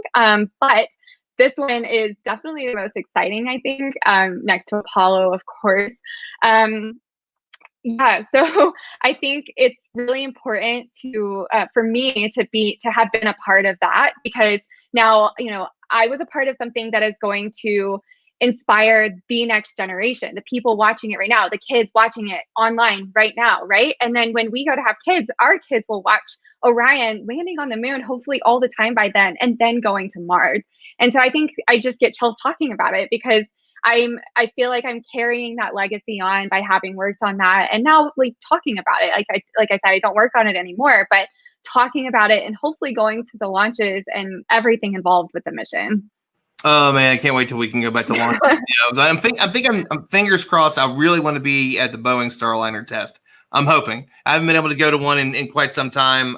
So I think we all want to get back out there and enjoy these, because there's always something. There's always that next big thing. And so again, Camille, one of the great things that you do is sharing the details on this through your social media channels. And I want to talk a little bit about the connections that can be made there when you're doing this and doing this professionally, and the time that it takes to do it. One, you were mentioning not too long ago that you create great content and people will just snag that content and put it on their own platforms and not say anything about it, and it's happened to a few communicators recently, a little bit more so than usual. But I mean, there's still that personal connection to be able to say, I helped somebody really connect with this and become a bigger piece of it and realize that they can also have a place there. So, how did you, because you weren't expecting it to blow up. So how have you handled that as it had, because I mean, you went from not really much to but nearly 15,000 followers on Instagram alone. That's the only one I know for sure, just in that short amount of time. So I know that you've got to have, a great audience of people that love what you do. So how do you have that kind of weight on your shoulders of making sure that you're giving the right information out? How do you keep up with it? Yeah. So actually there's a really recent example where I talked about why you have to be a US citizen to work in the US space industry. And half is not the right word there, I'd say. I definitely oversimplified it, like we were talking about with TikToks and Reels. Like, you have to oversimplify a lot of things, but normally, like, my oversimplifications, people just like accept them and understand that I oversimplified it. And I didn't construe the meaning at all, right? But this one, like, I do have a lot of foreign followers, and I definitely did not use the right word. And so that one was the first experience I've ever had of, like, that was a lot of weight on my shoulders, because I got a lot of messages saying, oh no, like, my dreams are crushed. And I was like, oh gosh, no, I didn't mean to, like, crush your dreams. Like, there are ways to do it. And so it's definitely important for science communicators and, all of us anybody who's talking about space, even if you're not a science communicator, space, not just space, like science too, making sure you simplify things enough for people to understand them, but not oversimplify it where it becomes a problem. And so I'm working on an entire blog post right now on all the mechanics of things like export control, ITAR, EAR, stuff like that, to help, like, clarify that. But Wonderful. So for the vast majority of the time, I don't feel a weight at all. Like, this, I love to do this. I think I love this more than anything in the world, because people message me all the time asking for resume help, or, I want to go into aerospace, but people keep telling me to go into mechanical engineering because it's more versatile. And I was told that too. And I helped them work through it and stuff. And then, I get a lot of parents messaging me asking how to get their young girls involved in STEM.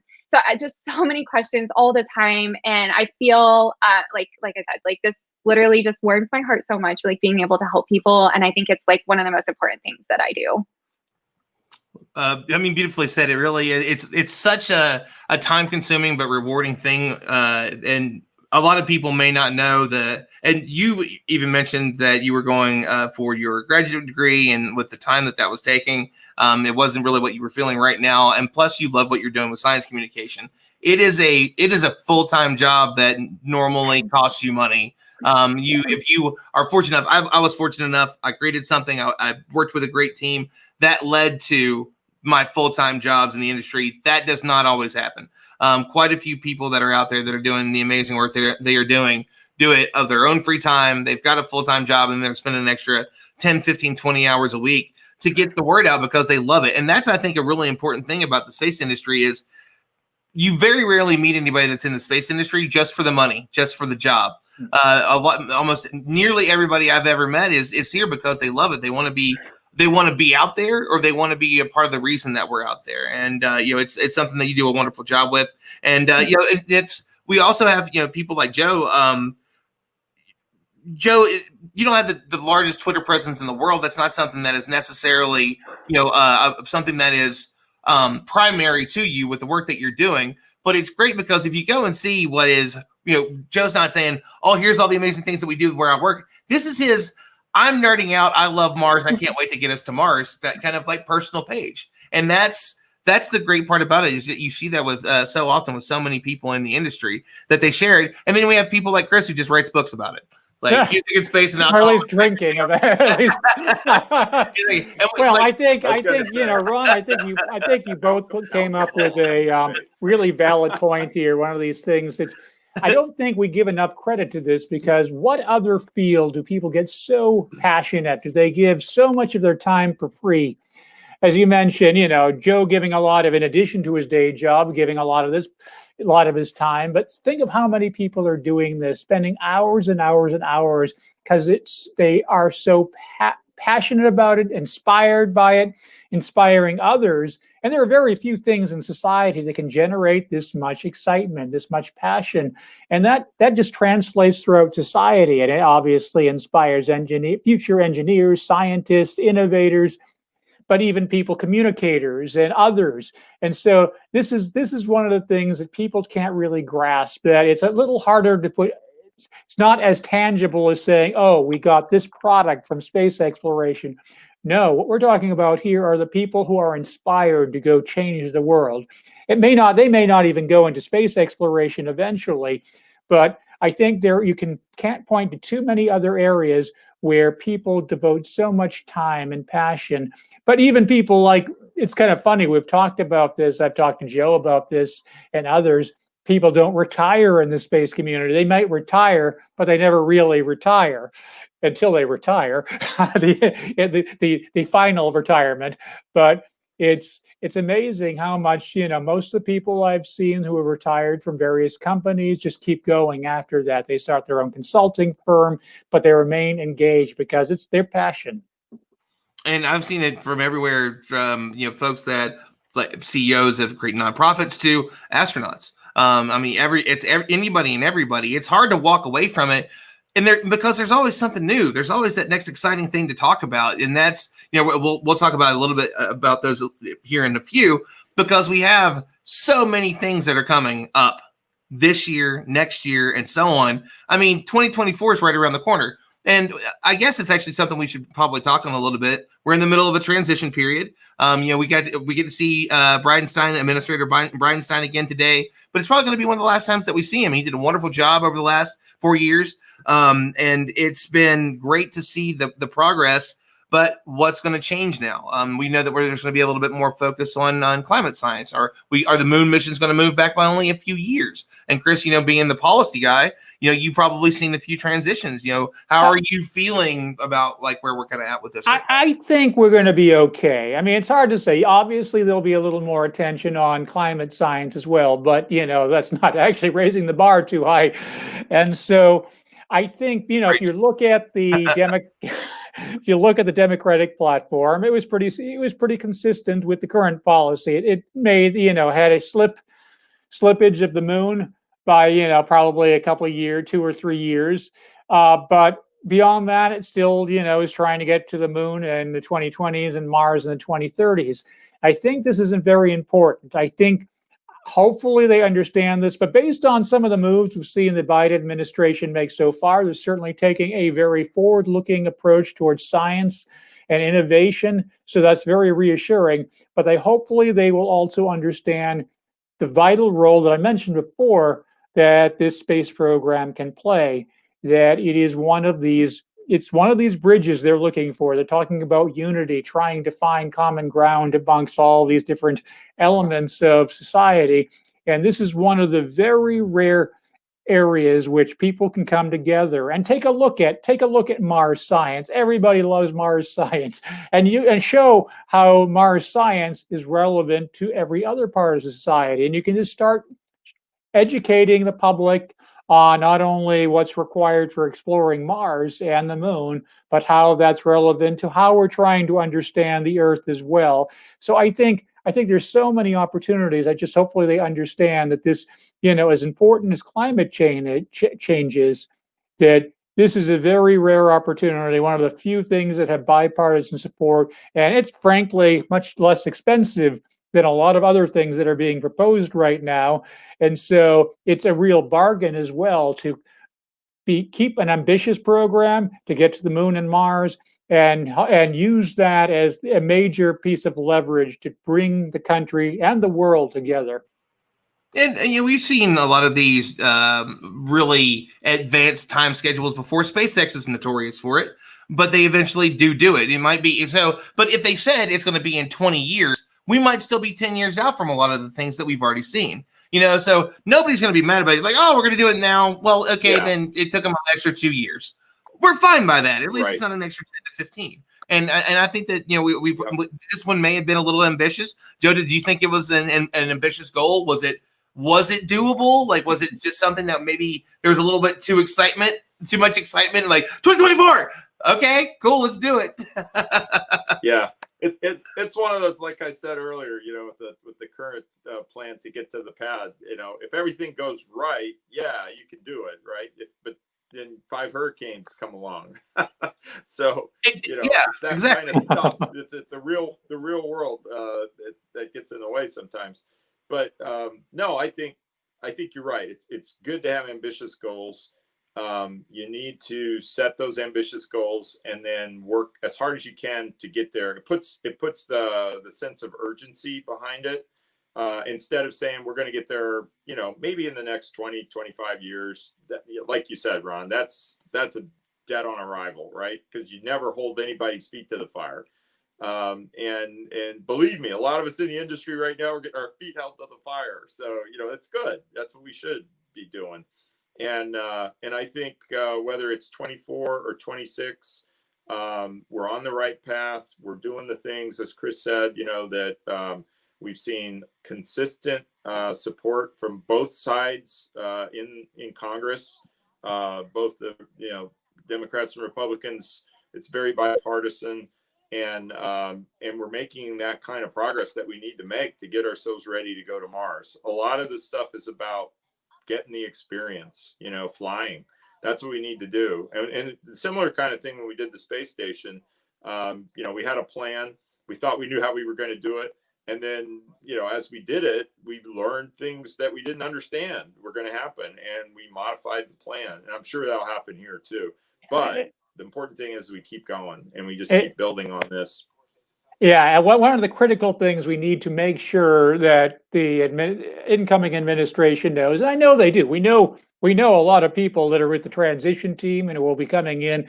They're all great people, but we just need to emphasize that as we're doing this, you know, when we go back to the moon, just make sure that we're doing it in a way that helps advance getting to Mars, because this has been a problem before in the past that we, you know, like when during, you know, the earlier program, you know, which was supposed to be Moon to Mars, it turned into a moon only program. And I think everybody wants to avoid that.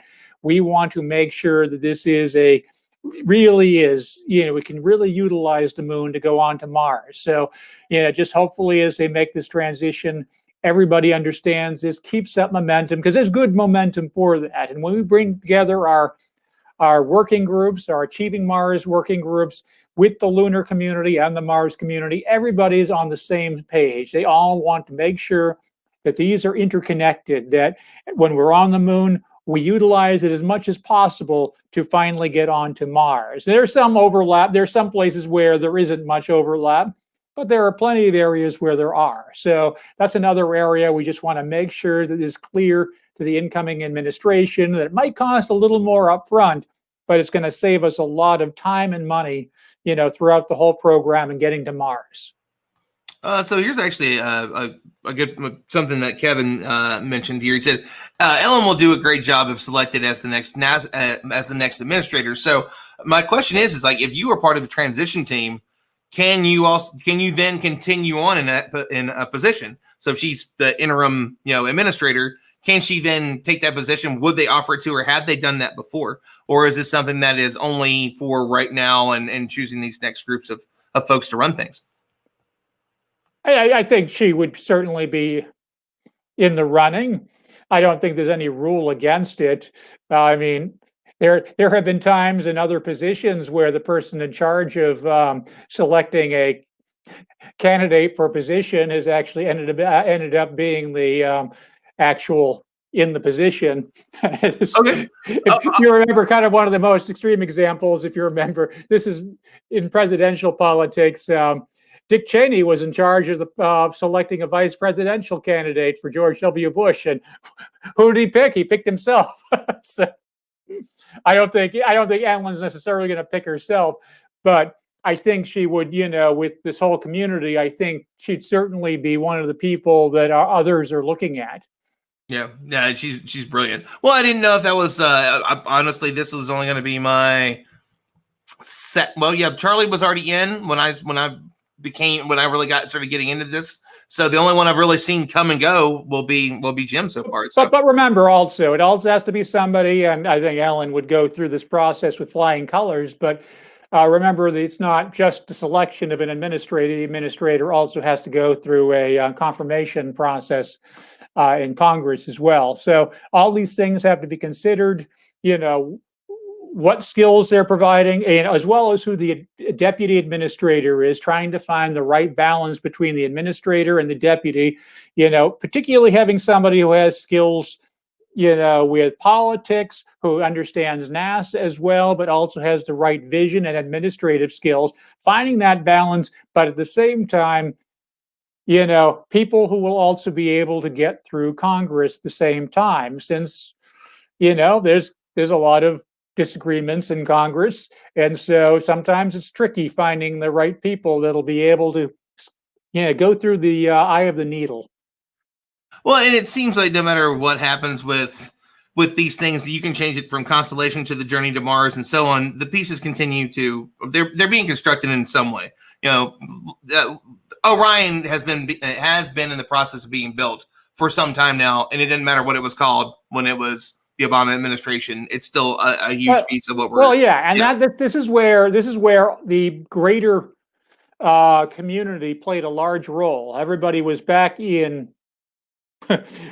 What year was it? Back in 2016. People were concerned, rightly so, that as the administration changed, and they did this process started before we knew it was going to be president starting in 2017. And so there was a lot of concern within the community and in Congress. They did not want to have a complete refresh of the program. So Congress started working on the NASA Transition Authorization Act, eventually Act when it was signed, but it started back in 2016, well before the election, to make sure there was continuity. They didn't restrict the new administration from putting their own stamp on it, but made sure that we weren't going to just throw everything out the window and start from scratch. And because of that, we've continued to make forward motion. So right now we are in a remarkably strong position. Think, with all the hardware about to go online, why we're here today with this green test, with SLS and Orion, hopefully be launching later this year, with all these other systems, with commercial players, spinning up quite impressively as well. We are in a far better position than we've ever been to really have a sustainable program to go back to the moon and onto Mars. It's never been like this before. We could probably still mess it up, but I think we're in a really good position as long as we keep the pressure going. Well, and I think another exciting piece of this is it's not going to be just middle-aged white guys going to the moon. Like if you look at this group, the list, they showed it a little bit earlier, and I'm sure if they will again later, of I believe the 18 astronauts that will be the first set of Artemis missions, and it's groups from all over. It's a strong chance that you'll have everything from the first person in the LGBTQ community to the first Asian person. There's a large list of people that fit into this category now of that group, and it's exciting to finally see the first woman, the next man on the moon, and what that's going to look like. What the difference is now, that next first step. So I know that's going to mean some stuff to a lot of people. Camille, working on Orion and knowing that it could be that's the piece that's going to take the first woman to the moon. Finally, I can't wait till it's not a thing. Everybody, now we're getting to the point that there has been multiple all-woman spacewalks, but it became a thing when it wasn't even trying to be a thing, because somebody said this is the first time it's happened, and they're like, we didn't really mean to. It's just happened, So, but I know it's going to be that's a change, and eventually we're just saying we're sending people to the moon, we're sending people to Mars. So is that something that in particular that have you ever talked about it? Have you ever touched on the subject of it over your last year of sharing these stories with the world? Was that to me? It's those to you, yeah. Yeah, sorry. I think I've talked about it. I think when they announced the Artemis astronauts, and 8 of them or 9 of them, whatever, half of them were females. I talked about that. I am just in general, I love talking about women in STEM, but I also don't want it to go so far that it's like women are more than men. Like that's completely not the point. And I think sometimes like these women in XYZ movements, feminism movements, stuff like that, I think it does have the potential. I haven't really seen it a ton in STEM, but I'm all about everyone. Like you were saying, we're sending people to the moon. It's not like, I don't I want it to get to a point where it's not, we're sending the first woman and the next man. I want it to get to a point where we're like, oh, we're sending XYZ, all these different people. And that's really what matters. Agreed with you 100%. And I know that, as we're touching on this, we're going to see the first non-binary person go. We're going to see, again, the breadth of humanity is out there. And now the world is on its way to Mars with these missions. We got China's going to be there this coming month. We have UAE that's going to be there this coming month. And of course, we're going to land Perseverance. So there's a lot that's happening. And, these pieces, we had quite a few people at the Humans to Mars Summit last year, Chris, to talk about these missions. And then we've got 2024 will be ESA's when Rosalind goes again. So within a few years, we were talking about some big chunks of the world. A big chunk of the world will be on Mars or in orbit around Mars exploring. Yes. Yeah, no, a whole bunch of, obviously, ESA's coming up next. Actually, I believe ESA's launching in 2022, I believe. That's what it was. Yeah, and of course, India is going to be sending another mission. Japan's going to be sending a mission. So there's a lot of interest around the world. But going to Perseverance, as you mentioned, some extraordinary experiments on that. Of course, Aerojet Rocketdyne has played a key role in that. Lockheed played a key role in that as well. So we have some great experts here on the call, but some of the experiments are directly related to sending humans to Mars. The helicopter think how useful that would be if that's successful. Yeah, great. It'll be great to have the first aircraft flown on Mars, but think how valuable having drone technology on Mars along with your astronauts would be. There's also, of course, MOXIE, first ISRU test. So utilizing the atmosphere. And so that is critical, as we're talking about utilizing the atmosphere to create, whether it be oxygen or water or fuel, as long as you have methane along with you. As long as you have hydrogen with you. But, one of these critical technologies for sustaining long-term human presence on Mars. But you also have, the searching for signs of past life, which is also relevant to sending humans. But if we discover signs of life, one of the greatest discoveries in human history. But they're also going to do the first part of collecting samples for a sample return, where the follow-on mission will bring the samples back. So this is really just Perseverance itself is one of the most extraordinary missions ever performed. Actually, perhaps the most extraordinary NASA mission to Mars. So, a lot going on. And as you mentioned, with the UAE also and China going this year, it's busy time on Mars. And it's a busy time. It's an exciting time, and it's only going to get busier. We've got a couple other things that are coming up this year. Even the James Webb Space Telescope, I was unaware until it was a couple years ago that it came out that they were going to use JWST at some point to look at Mars. Like, that's a big telescope that's going to be looking deep into space, but they're also going to utilize that. We just can't stop focusing on Mars because it's just that next big place. So what is it you think that's so special about it? And I'll give this to everybody.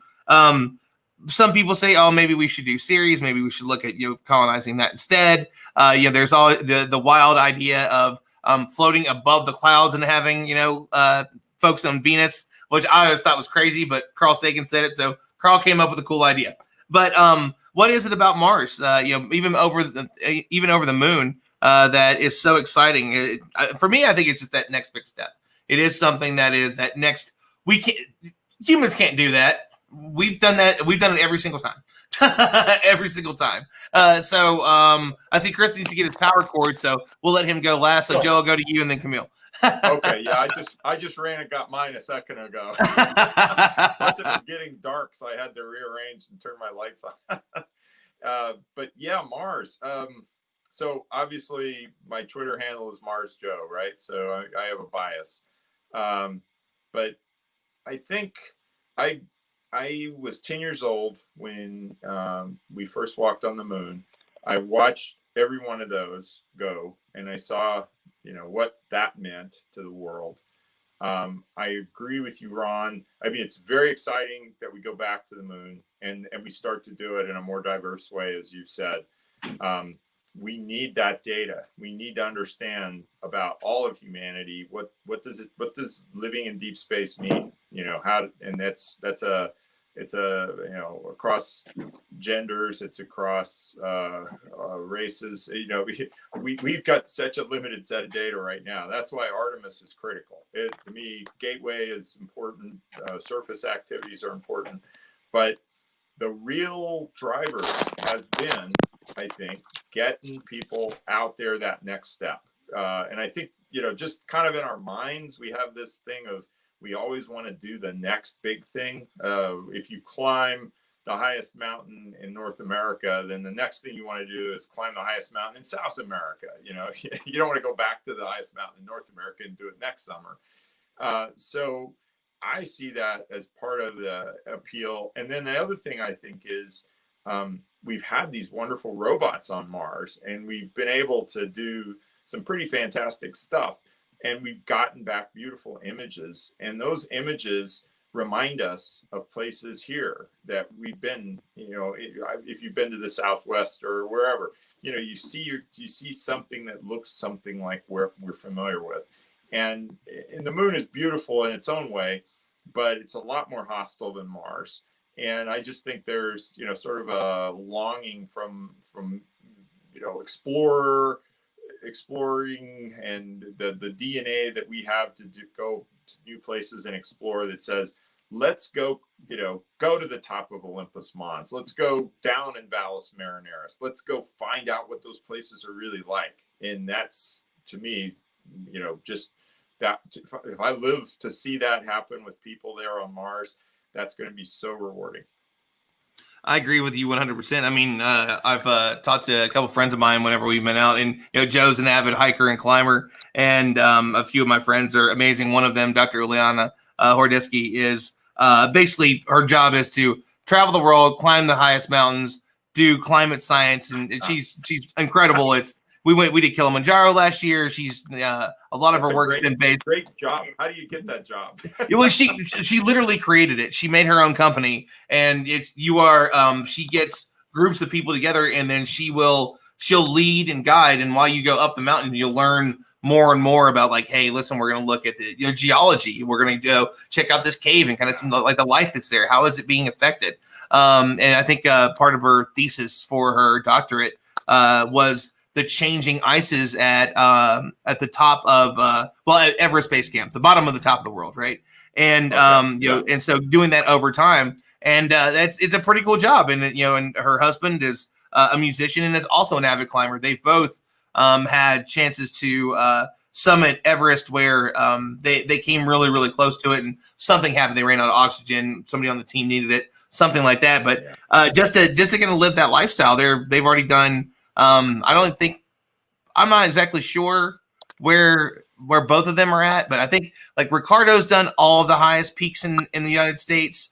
Uliana's done most of them. They've done, it's crazy, really. The two of them together, just like power couple. There's no more perfect people to be together. But to be able to do that, but one of her goals is, you know, it's like, wants to go to Mars. She's applied a few times to be an astronaut. The last time she was in like the top, you know, 100 and something, whatever that last group is.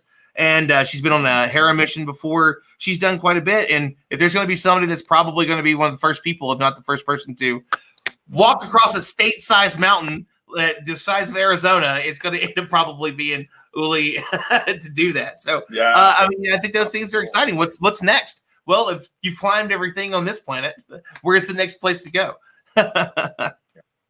So, Camille, is there anything in particular to you that jumps out that makes Mars special? Is Mars special to you?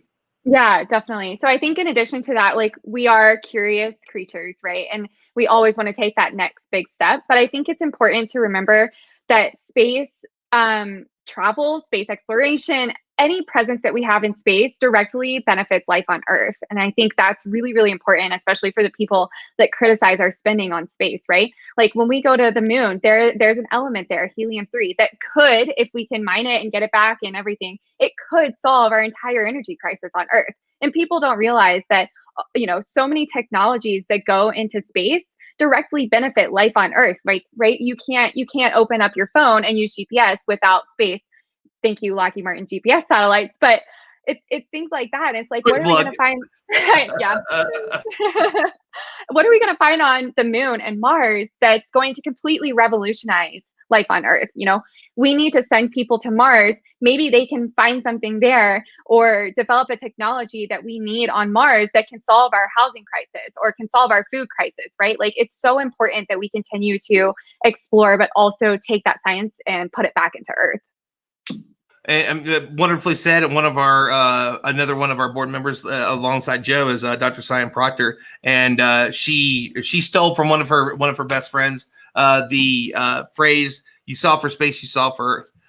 You know, all the problems that we have. If you can grow food in Martian regolith with perchlorates and all these different issues that we think we might see once we're there, then you're probably going to be able to grow food pretty much anywhere on this planet. And you to go to these events, and you know, Chris, I've heard you talk about these before in our past interviews, even before I worked with the organization. Whenever we would talk, that the stuff that you were excited about hearing every year, one of them was the Feeding Mars, that now has kind of become a bit of almost a series. I think we've done like 3 of them now. But you were talking about one of them was the cell-based meat. Basically, it's a family sitting at a table eating chicken, and then the chicken walks across the floor because they've taken like the sample right from it, and you get that cruelty-free meat, and how that changes. But that's a place that we're looking at, that we can take cells from something. We can possibly take the technology, but you were not going to take farm animals anytime soon to Mars. Yeah, particularly, certainly not cows anytime soon. People have talked about bringing chickens, but they're not going to be top on the list for the,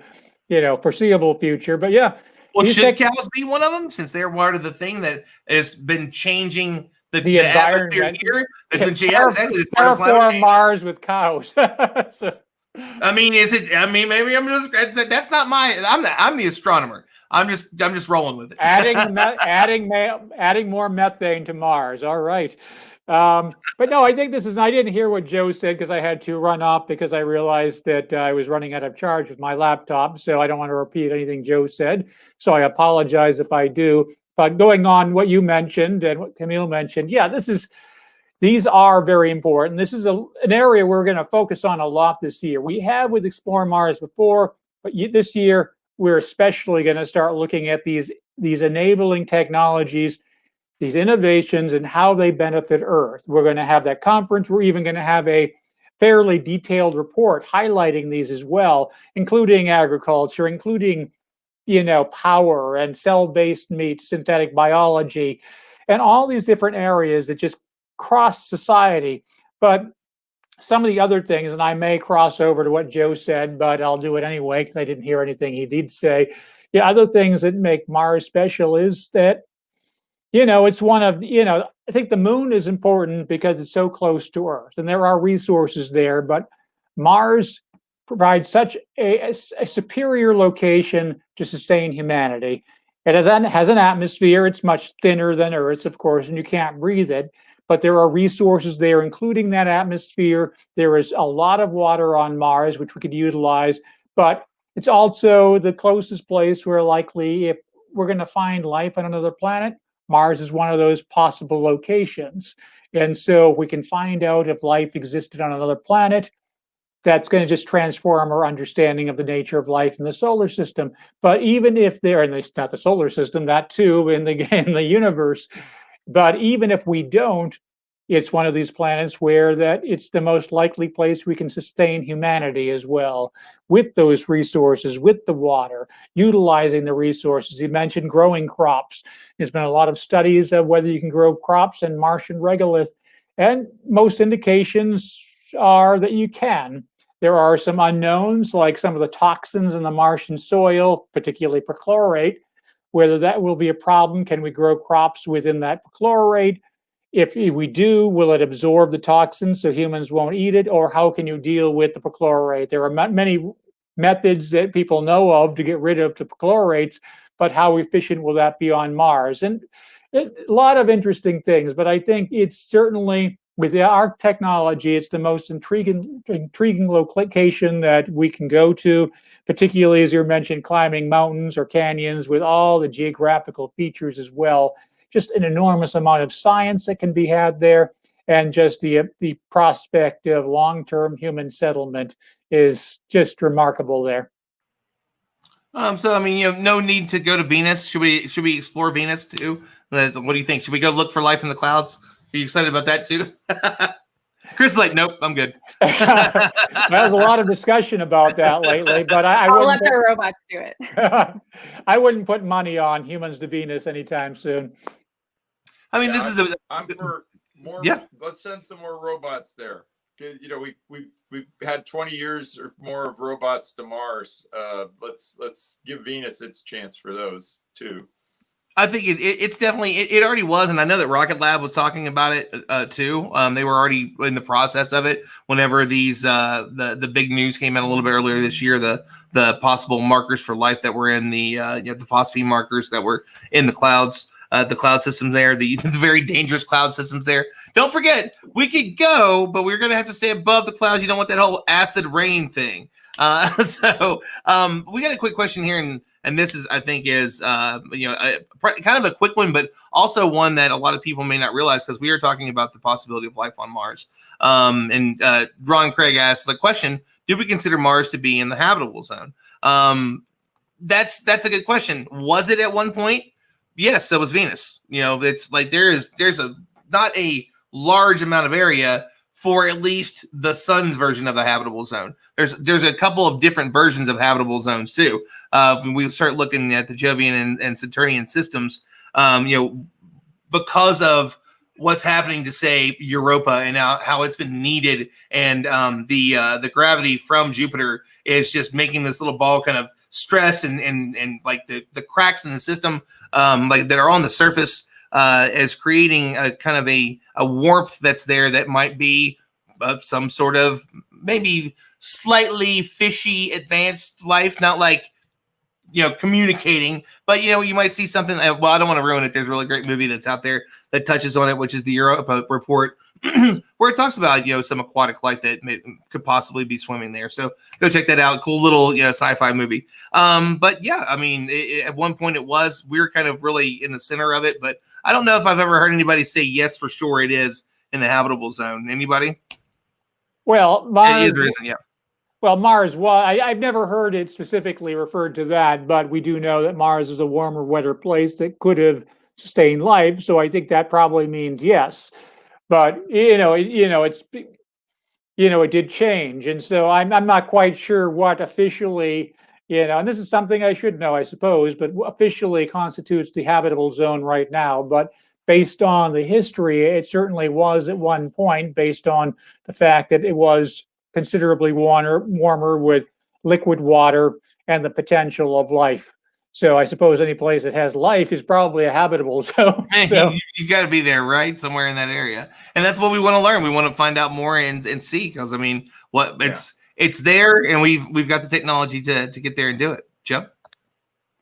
Well, I was just going to add in a comment about Jim Green from NASA has a really interesting idea about, and this came out of the data from MAVEN.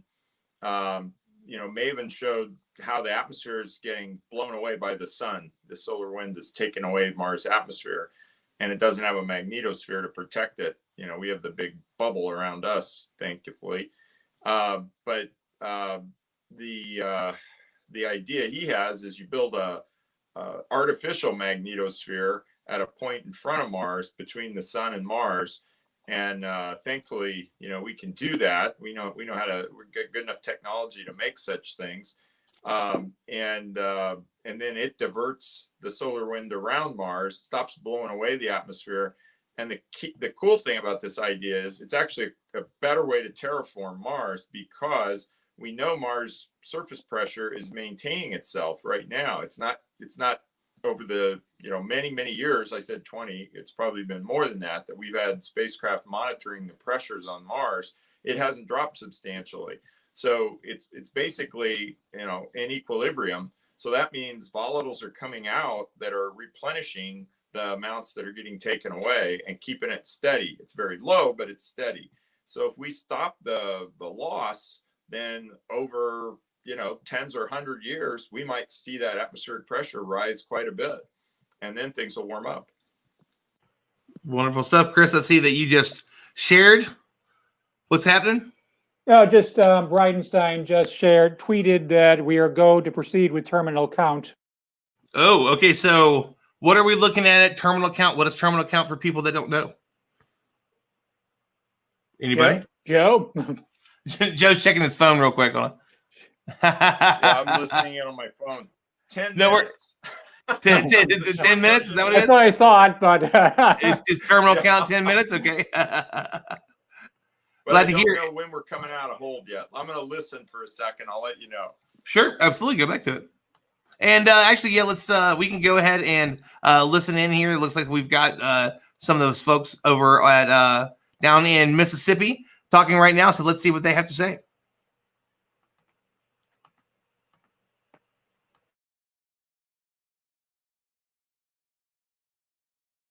Audio that might slow down the terminal count, they'll kind of come on the air and tell us that too. But right now we are in that final sequence that lasts, 8.5 to 8 minutes. So we're going to sit back and kind of listen for the updates from the test conductor. And this wasn't one person's decision. This is a full group that has to make the decision that we are ready to keep going. Right. Every big decision. Hold on one second. What I do want to remind everyone now is that you're actually able to hear the control room audio just like we are. So what we're going to try to do is when the test conductor starts talking, I'm going to rudely cut Alex off in the middle of what he's talking about and try to make sure that we can all listen in, give him enough time to understand that call. So we just missed one. Again, this is a live show, but I want to get back to how we got to this decision. And again, it's not just one person. Right. That goes back to, we have a great team working all the engineering issues, and then obviously, they kind of come up with a story about what's going on and they present that in the best way possible to our program management and to, those who are the big decision makers. And so every time we have a big milestone like this, we have to poll the whole board. Everyone brings up their concerns or if they think, going forward, what they think, and then do a go, no go poll. And it sounds like everyone was a go. So we're moving forward to terminal count. Okay, and again, you can hear some of that test conductor audio. I'm sure you couldn't hear that one because you were talking, giving us a great explanation. But now I do want to know, so within these 10 minutes, we're now about 7 minutes, I understand. What are we expecting to hear from the test conductor? Right, you'll hear a test conductor say a few things like initiate purge start. And that purge will be a nitrogen gas purge inside the engine section. That's part of just the normal sequence of purging the whole area around the engines before you initiate hot fire. You'll hear move to internal power. That's a big one. We'll take all the boxes and all the batteries, everything on board. The core stage will be powering itself, almost like you would have during launch. And then you'll move into ALS start, which is our pre-ignition engine start. And that'll be right before, 30 seconds before T0, where we'll power up the engines. Okay, so we're about 6 minutes on my mark. We just heard about 6 minutes. Was that right? That is 6 minutes away. So they're going to start really having a lot more calls on the audio. We might even hear some things being turned on inside the core stage. So, obviously we'll start talking less as we hear more audio come through. Okay, sure. What will those things sound like? So you'll hear TCC, more and more calls. They'll be talking to more in the control room with individuals. They'll be talking to people. Go ahead, sir. Looks like somebody opened a terminal TCS window. Yeah, nobody else should have the TCS view. If you have it open, please close it at this time. So right, they're just working through some small things between all the monitors. They're opening and closing certain things that need to be closed inside the Rocky. From the stand. They're going to completely secure the stand with everything that needs to be done before the hot fire. And really, it's just the final preps before we do initiate engine start. Okay, again, you are all hearing what we're hearing. We're pausing whenever the test conductor is speaking or other people in the control center are speaking because we're trying to learn what's happening to the rocket. On my mark. It sounds like about 5 minutes away on their mark. Again, remind us who's the one in our ear. What's that role? So that's our green run test conductor, and he's kind of been the one in control of all the green run test cases, not just this one leading up to this point. So he has a great working relationship with all those that are on the test team. And so obviously right now we're in T-minus 5 minutes. So there'll be a lot of activation going up until we do hot fire. So, like we said, CAPU spin up, move to internal power, purge sequence, and then we'll move into engine activation. It's all going to come pretty quick. I'm going to pause you for a second. TCC violation, we're holding at T-minus 4 minutes 46. I copy that. DTD, DEA, it's the Delta P sensors. Okay. Copy. Copy that. We'll wait till we get to the hold at T-minus 440. We're in the hold time. We're in the go. And if you want to go ahead and use that pre-plan. DLH, let's go to manual mode and try to dial in lead delta V, please. If this is the right time, can you break down what we just heard? So they're moving into some final sequencing. Obviously, you can see on the flame bucket, they've now initiated max water flow into that flame bucket, so you'll be seeing a lot more mist coming Reminder, from we do have 2 minutes 35 seconds for the hold. So we are 2 minutes 35 seconds before the 1 minute and 40 hold, from what I understand. So obviously that 1 minute 40 hold will be the last little bit before we do start with the engine. So it's very exciting. You're getting excited. I can hear everyone around us getting excited. This is great. And what we're going to make sure we do is we have to make sure we're all being safe here. Reset that whenever you get ready. We are at 1 minute and 30 seconds in the hold timer. Okay, if you're in the band, go ahead and reset. So we're going to go ahead and take a step back. We're going to put our ear protection on. So we'll be moving into internal power. And again, putting our ear protection on, listening in from here on out and observing this major milestone on America's return to the moon with Artemis. Enable the sequencer. Sequencer activated. Resume and count on my mark. 3, 2, 1, mark. And we're counting down. The sequencer is counting. And it looks like we got a ton of new people that are coming in and watching with us now. I think we were at 25, 30 concurrent viewers, and we're tipping closer to 100. So obviously everybody got the word that we're only a few minutes away from the launch. I'm sorry, from the test fire. So thank you everybody for joining us here at Explore Mars and on Stardom. We love having you here. So it's getting exciting. We're just a few minutes away. We're at a hold right now, and we'll have more details shortly. Keep watching with us. Mark.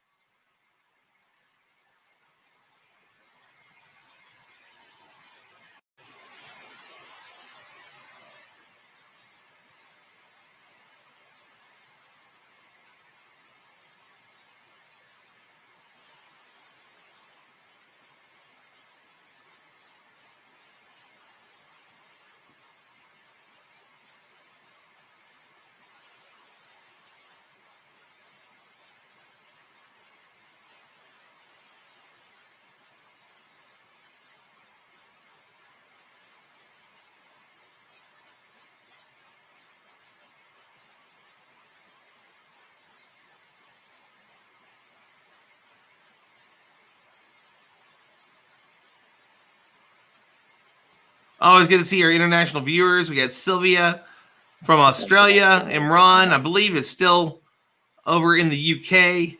Friends from all over the US. Always glad to see everybody here for some of the biggest moments in space history.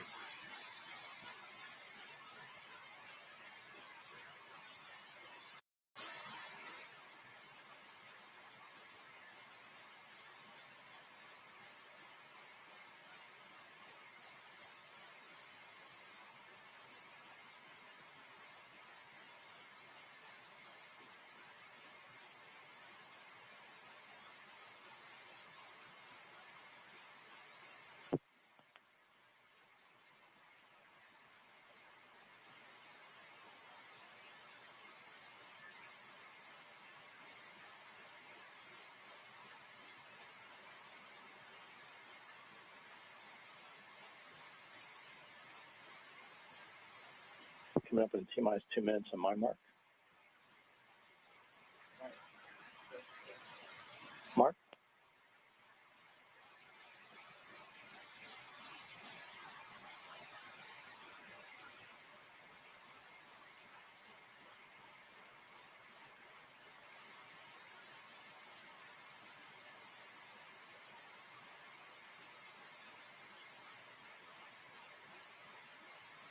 Come up on T-minus 130.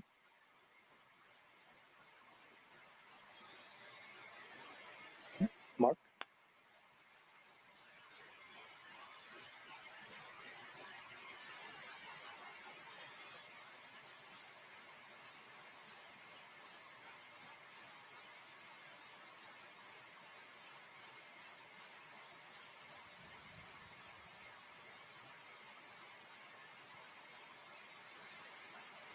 Coming up in T-minus 1 minute on my mark. Mark.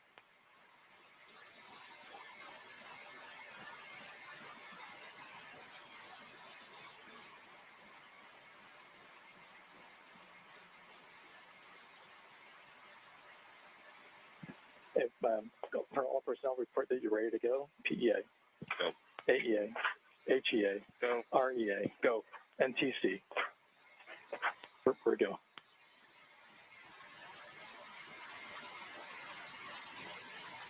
All right, we're in ALS.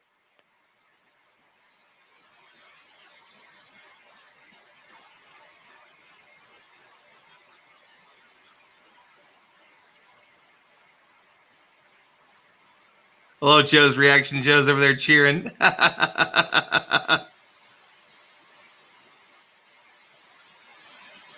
Got your engine start. And we're in the press count. Engine start. We're in the press count. All for South, please continue to monitor your system. And Brass is in control. Woo! I just got chills. I think we all did. Yeah, definitely got the hair standing up on my arms right now.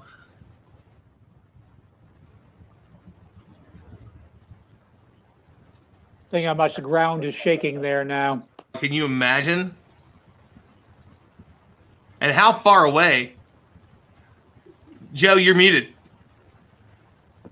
I can see you saying something. miles and miles. They're feeling this in down the road. So, what part of Mississippi is this, Joe? It's Stennis is the space center there, and it's real close to the border with Louisiana. Okay. I've not been to Stennis yet. That's why I was kind of wondering. Well, we got a shutdown. Get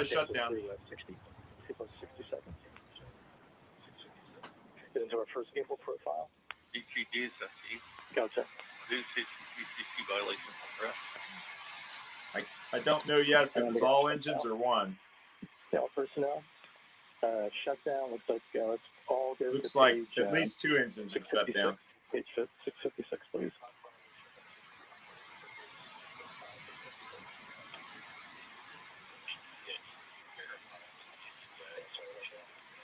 All engines are shut down. Yeah, all personnel, it's going to be post-hot fire, the shutdown securing operations in page 656. ATD, I need you to verify with the engine guy. Yeah, sorry about that. Standby. Okay, yeah, all personnel, that does take us to the last page there on page 632. AR1, if you wouldn't have stepped forward at 241, please verify first stage engine 1s and 4 have shut down for that step, and we have a safe engine shutdown. We are post shutdown standby engines 1 through 4.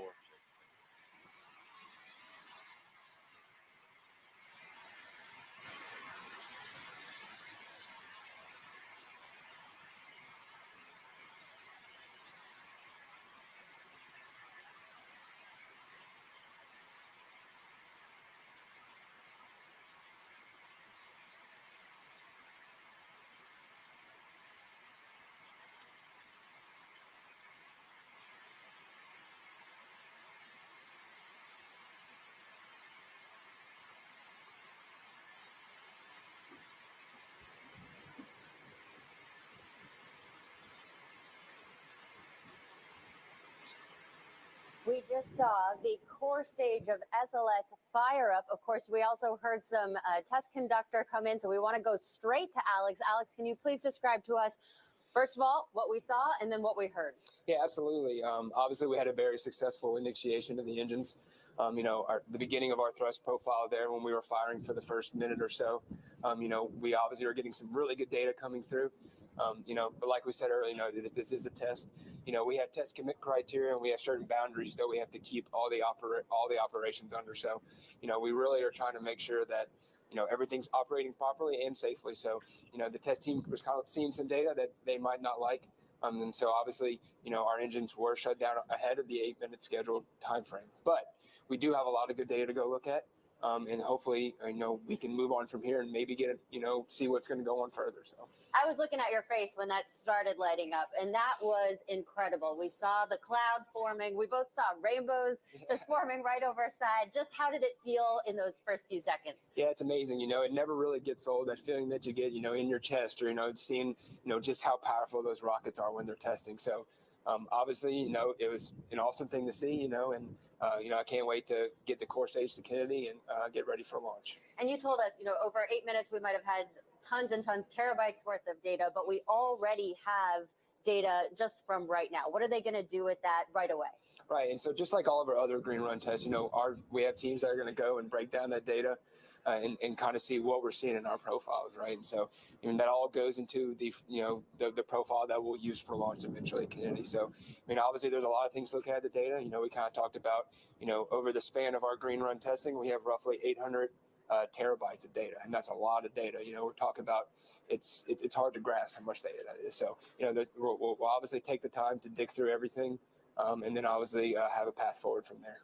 And I know it happened really fast, but can you tell us what the people were talking about that we could hear from the test conductor in that audio?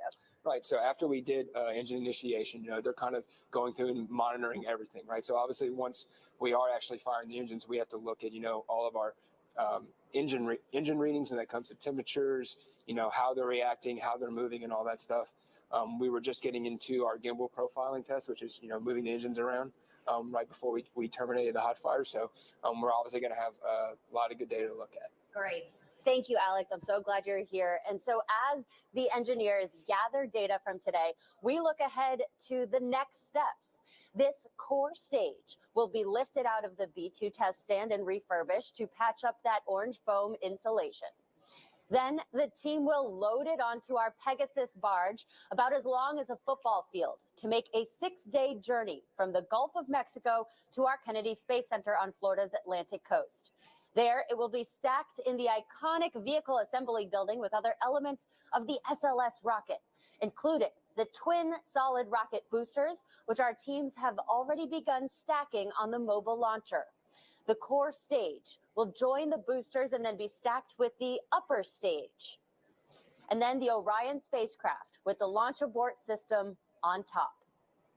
All of this work putting us on track to roll out to Launch Pad 39B for a liftoff later this year on Artemis 1. We are going to pause again and just talk about what we just experienced. The stage was rattling that we're on here. We saw everybody with their phones out who's able to be here today. Talk us through from right when the engine started. What did we just see? Right. So you kind of, those last minute and a half, right, you're kind of hearing the test conductor talk about, move to internal power. All go for ALS startup, which is engine startup, right? And then at T-0, you heard the final count where they're kind of polling all the people who are really watching the critical components of the rocket. Joe, I think we got some questions from our internal group here. If you're down to help us out and inform us, the resident expert. Yeah, I'll do what I can. I mean, I was listening to try to understand. It sounds like we were just about to the gimbal profile part of the test when they had a shutdown. Obviously, got to look at the data and see what was going on. Probably something was a little out of spec in terms of the things they were monitoring. And again, this is our vehicle. This, we don't have a second one that we're going to use to get Orion to the moon. So everybody works in an abundance of caution in these situations. So I think, go ahead. I'll start with that, and then whatever other questions folks have. Sure, Chris. I see that you have one, and then Camille will go to yours. Yeah, I'm just curious, Joe. I know it really depends on what went on. I assume there'll need to be another test, and how quickly would they be able to turn that around? Yeah, so I think it's not absolutely certain there'll need to be another test. I think part of the idea of the green run is that you wanted to simulate the whole mission profile. Obviously, the first time we launch the whole system, we won't have crew on there. So, you don't have the same kind of constraints on you that you would have if you were going to have humans on the vehicle the first time. I think they'll look at the data they got. They'll try to understand, what caused the condition that they saw that made them want to shut down. And then depending on what that data shows, they'll make a determination if it's necessary to come back and do a retest or maybe a partial retest. So I'm speculating though. So that's just based on, my understanding of the various things the risks that they were trying to reduce with this particular green run test. And Camille, I think you had a question too.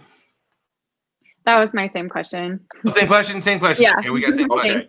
Yeah. Okay. So I think we'll have to wait probably a day or so until they've had a chance to really go over this data that they got so far. Obviously, beautiful ignition. All 4 engines running really well there for a while. That was an awesome shot they had with the mock diamonds. That was when I was getting all excited. We'll look at that data, and obviously the other thing then that's a more really important is what happened that went out of nominal, and was that a condition that is due to something in the system that we got to go back and fix, or was that as sometimes happens, just a test anomaly?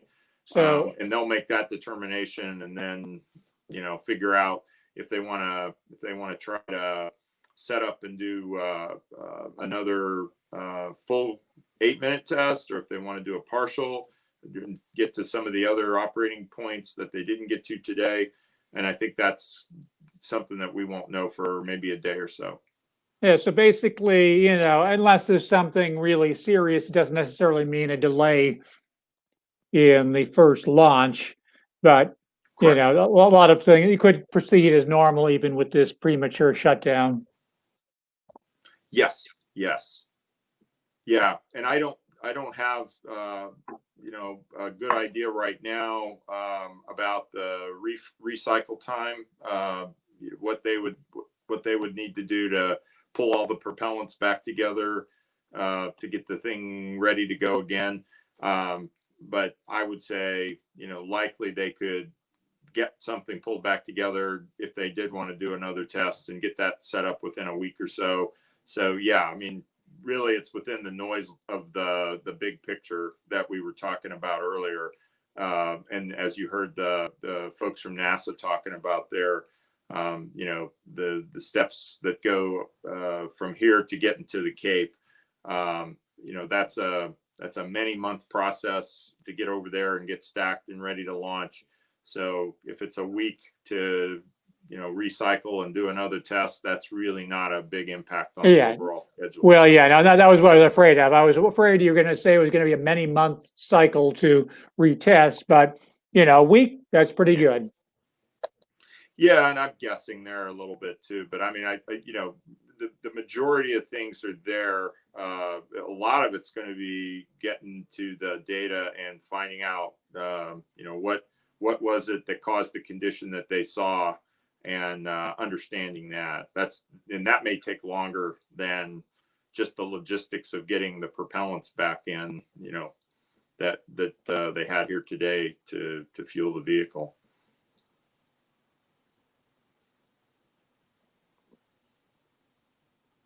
Again, could help if I unmute myself.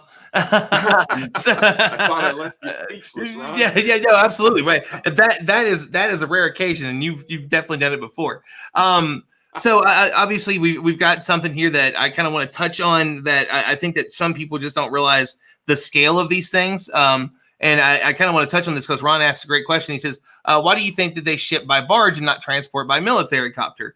And it's just the size, man. It's really, if you've never really been around any of this before, even the engine, like the engine's as big as you, or bigger depending, you know what I mean? So there's really a lot of pieces to that. So, is there anything that you could really share with us to kind of, help people with the scale of what it takes? Yeah. Can you pull up the infographic on the fueling? I think we had that one on the fueling. I was talking about the barges that were involved with just that. And I think Ron in his question was referring to the barge to ship it over to KSC. And I'll just say again, what I said earlier, this is the biggest stage we've ever built. It's bigger than the Saturn V first stage, and that was shipped by barge. So was the second stage on Saturn V. They're too big in diameter to get put on a truck and drive down the highway. They wouldn't fit under the bridges. Can't put them on a train either. It won't fit through normal train tunnels. So your only option is really water. And that's why things are where they are. Yeah, I'm trying to find it's not reloading for me. I know I've got that graphic around here somewhere, okay. But let's see what. I'll pull it up on mine. Yeah, please do. Yeah, you can share your screen. You're more than welcome, so that way people can get a gander at it real quick. Okay. West Virginia coming out. Get a gander. Don't tell anybody. A gander. Yeah. There you go. If I could get mine to cooperate here. Let's see if I can. It's thinking about it. Oh, yeah. There you go. I stopped sharing my screen, so now you can share yours. Okay. Let me see. I had mine up. I still had the. Oh yeah. Yeah, the video from NASA's subplan. Oh yeah. Okay. Hang on just 1 second. No worries. So, Chris, while Joe's bringing this up, we had somebody mention it just a little bit ago that they're excited for Tuesday night. We got Drinks with Explore Mars coming back up, so we've always got new events. Just had a big webinar a few days ago that our president Janet led. So you want to fill everybody in on some of the cool stuff that we've got going on here in the near future, and some guests, and we even have some surprises. I'm even excited about it.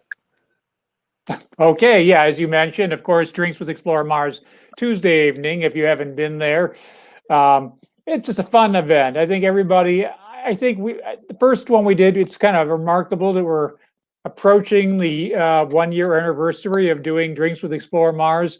Who would have thought we would have been still in this situation back in March, April of last year? But I think it's certainly not as good as coming together. It's one of these events where we can come together from all around the world. So even when we're back to normal, we'll still be doing virtual Drinks with Explore Mars, probably on a monthly basis. It's one of these innovations, one of these things that we've learned during COVID. I think we all agree, while COVID's been horrible, been a lot of benefits as well. We've learned a lot of lessons. We've learned to use these platforms much better than we had before. And, we'll continue moving forward and integrate them with the on-site events as well. But, we'll be continuing our webinar series. We'll be having, obviously, a lot of people coming up over the next few weeks. I just can't tell you who yet. But concerning Perseverance, we'll be having a number of authors coming on our webinar series, as well as, of course, mission architecture people. But a lot of people talking about these innovations that we were talking about as well, whether it be agriculture, synthetic biology, or other elements as well as national security space as well. So a lot of great programming coming up with our webinar series leading up to, of course, we'll be doing one of these viewing events for the landing of Perseverance in, when is that, February 18th? Is that it, 18th or 16th? My brain's... The 18th. That's yeah, that's what I thought. I just wasn't sure if I was correct there. So we'll certainly be doing another one of these events. We'll have a lot of guests on as well. We're putting together a remarkable program for that viewing event with a lot of the key experts, for Perseverance, from launch, transit, landing, some of the experiments as well. So we hope you'll join us then. But I think I already went through a number of the programs we have this year. We have an innovation conference, Humans to Mars Summit later in the year. But of course, Janet Ivey is going to continue with doing a lot of her student programming, her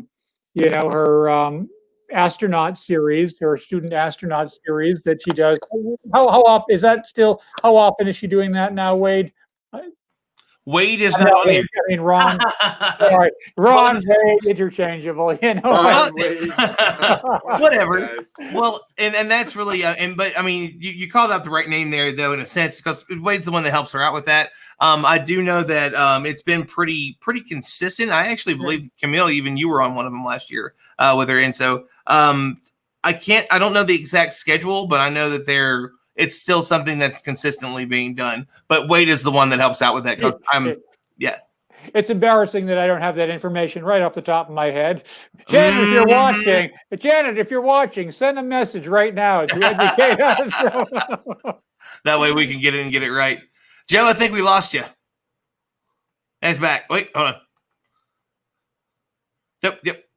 Wait. Yeah, my technology's letting me down. I had it on my, I didn't have it on my iPad here. I had it on my computer. So anyway, it doesn't really matter if we see it or not. But just to give you an idea, the test today required 3 barges that had 60 LOX trucks on them. So if you've ever seen one of those liquid oxygen trucks parked someplace, like by a factory, just to do this test today, there were 3 barges. Each one of them held 98,000 gallons of liquid oxygen.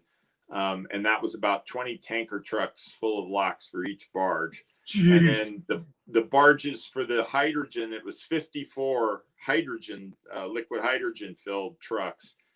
So that was 200,000 gallon barges. 3 of those used to fill the tank. And that's about 18 tanker trucks full for each barge. So that's why I was saying what I was saying about it's going to take a little while. It's not like that just doesn't show up overnight. Absolutely. Yeah. Oh man, that is huge. Okay, so I mean, obviously, today was it was a good day. There's wins here. You all have tons of data to look over. So one, I want to thank everybody for coming on today, and I'm going to get your final thoughts here real quick. But just to kind of touch on it, it was a success. We may see another test. We may not see another test before we see this rocket off to the moon. And I mean, it's another step closer to folks being back on the moon and then on to Mars. So, Joe, I'll go to you first for your final thoughts, and then Camille, I'll go to you next. I just say, every day we test like this, we know that there's always a chance that something will pop up, and that's why we test. But watch NASA.gov over the next day or so. You'll see some announcement, I'm sure, about the decision on how to proceed from here. And, just keep going forward. That's what we do. It's everybody, let's go Artemis.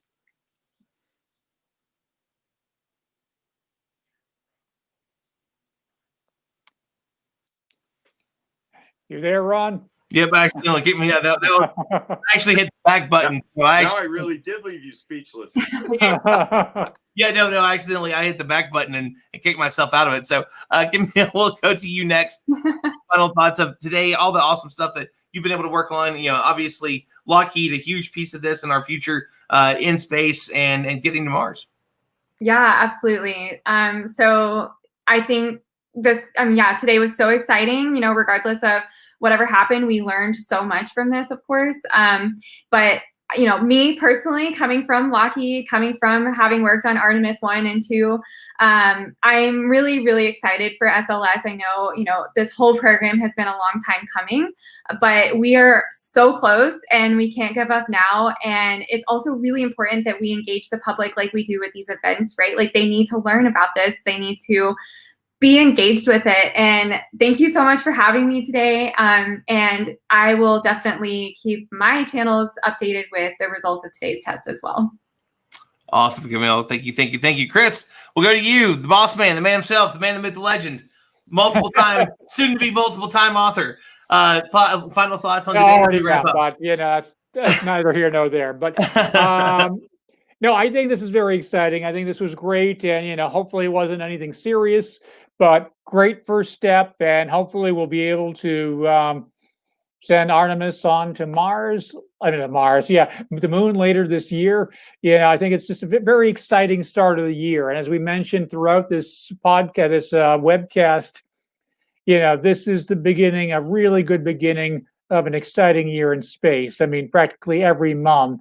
And so we're just building momentum, in all spheres of the space community. And of course, next year, I'm having problems speaking today. Next month, of course, 3 missions going on to Mars. I mean, arriving at Mars the following month.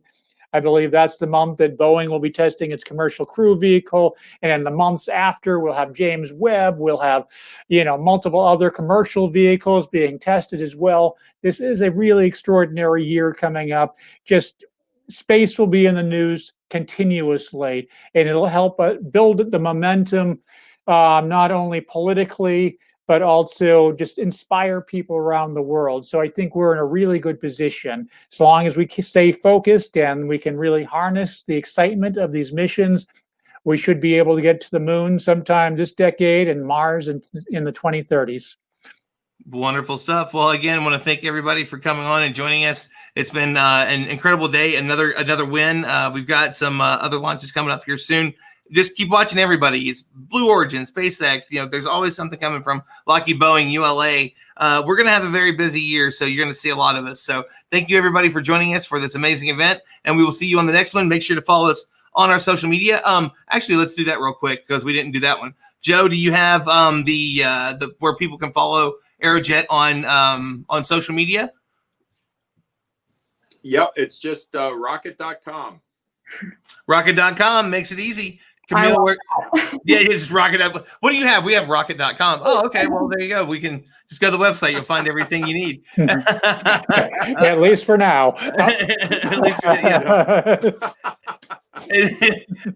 so Camille, if you want to let everybody know where they can find you and all the cool stuff you're doing on social media. Yeah, so Lockheed Martin's page actually is just Lockheed Martin, but then my page is The Galactic Gal, just all one word, of course. There you go. Go check her out. Instagram. Where else? Instagram, TikTok. I technically have a Twitter, but I don't know how to use it. And I do have a blog, thegalacticgal.com. thegalacticgal.com. All right. Chris, anything else you want to share with anybody? Not really. I was just going to, since you're our social media guy, I was going to ask you, where do we find Explore Mars social media, Ron? Well, there's a bunch of them because we have to make it different depending on the platform that you're on, because there was somebody already had Explore Mars. So depending on where you go. So Twitter is Explore Mars, Instagram's Explore Mars, and then Facebook and YouTube, I believe, are Explore Mars .org. So that way you can find us, check out all the cool stuff we're doing. You're probably watching us on a couple of those. So hopefully you've already got us there. So thank you, everybody, once again for joining us. We will see you on the next live stream. Stay safe out there. Have a great weekend. Thank you. Thank you, everybody.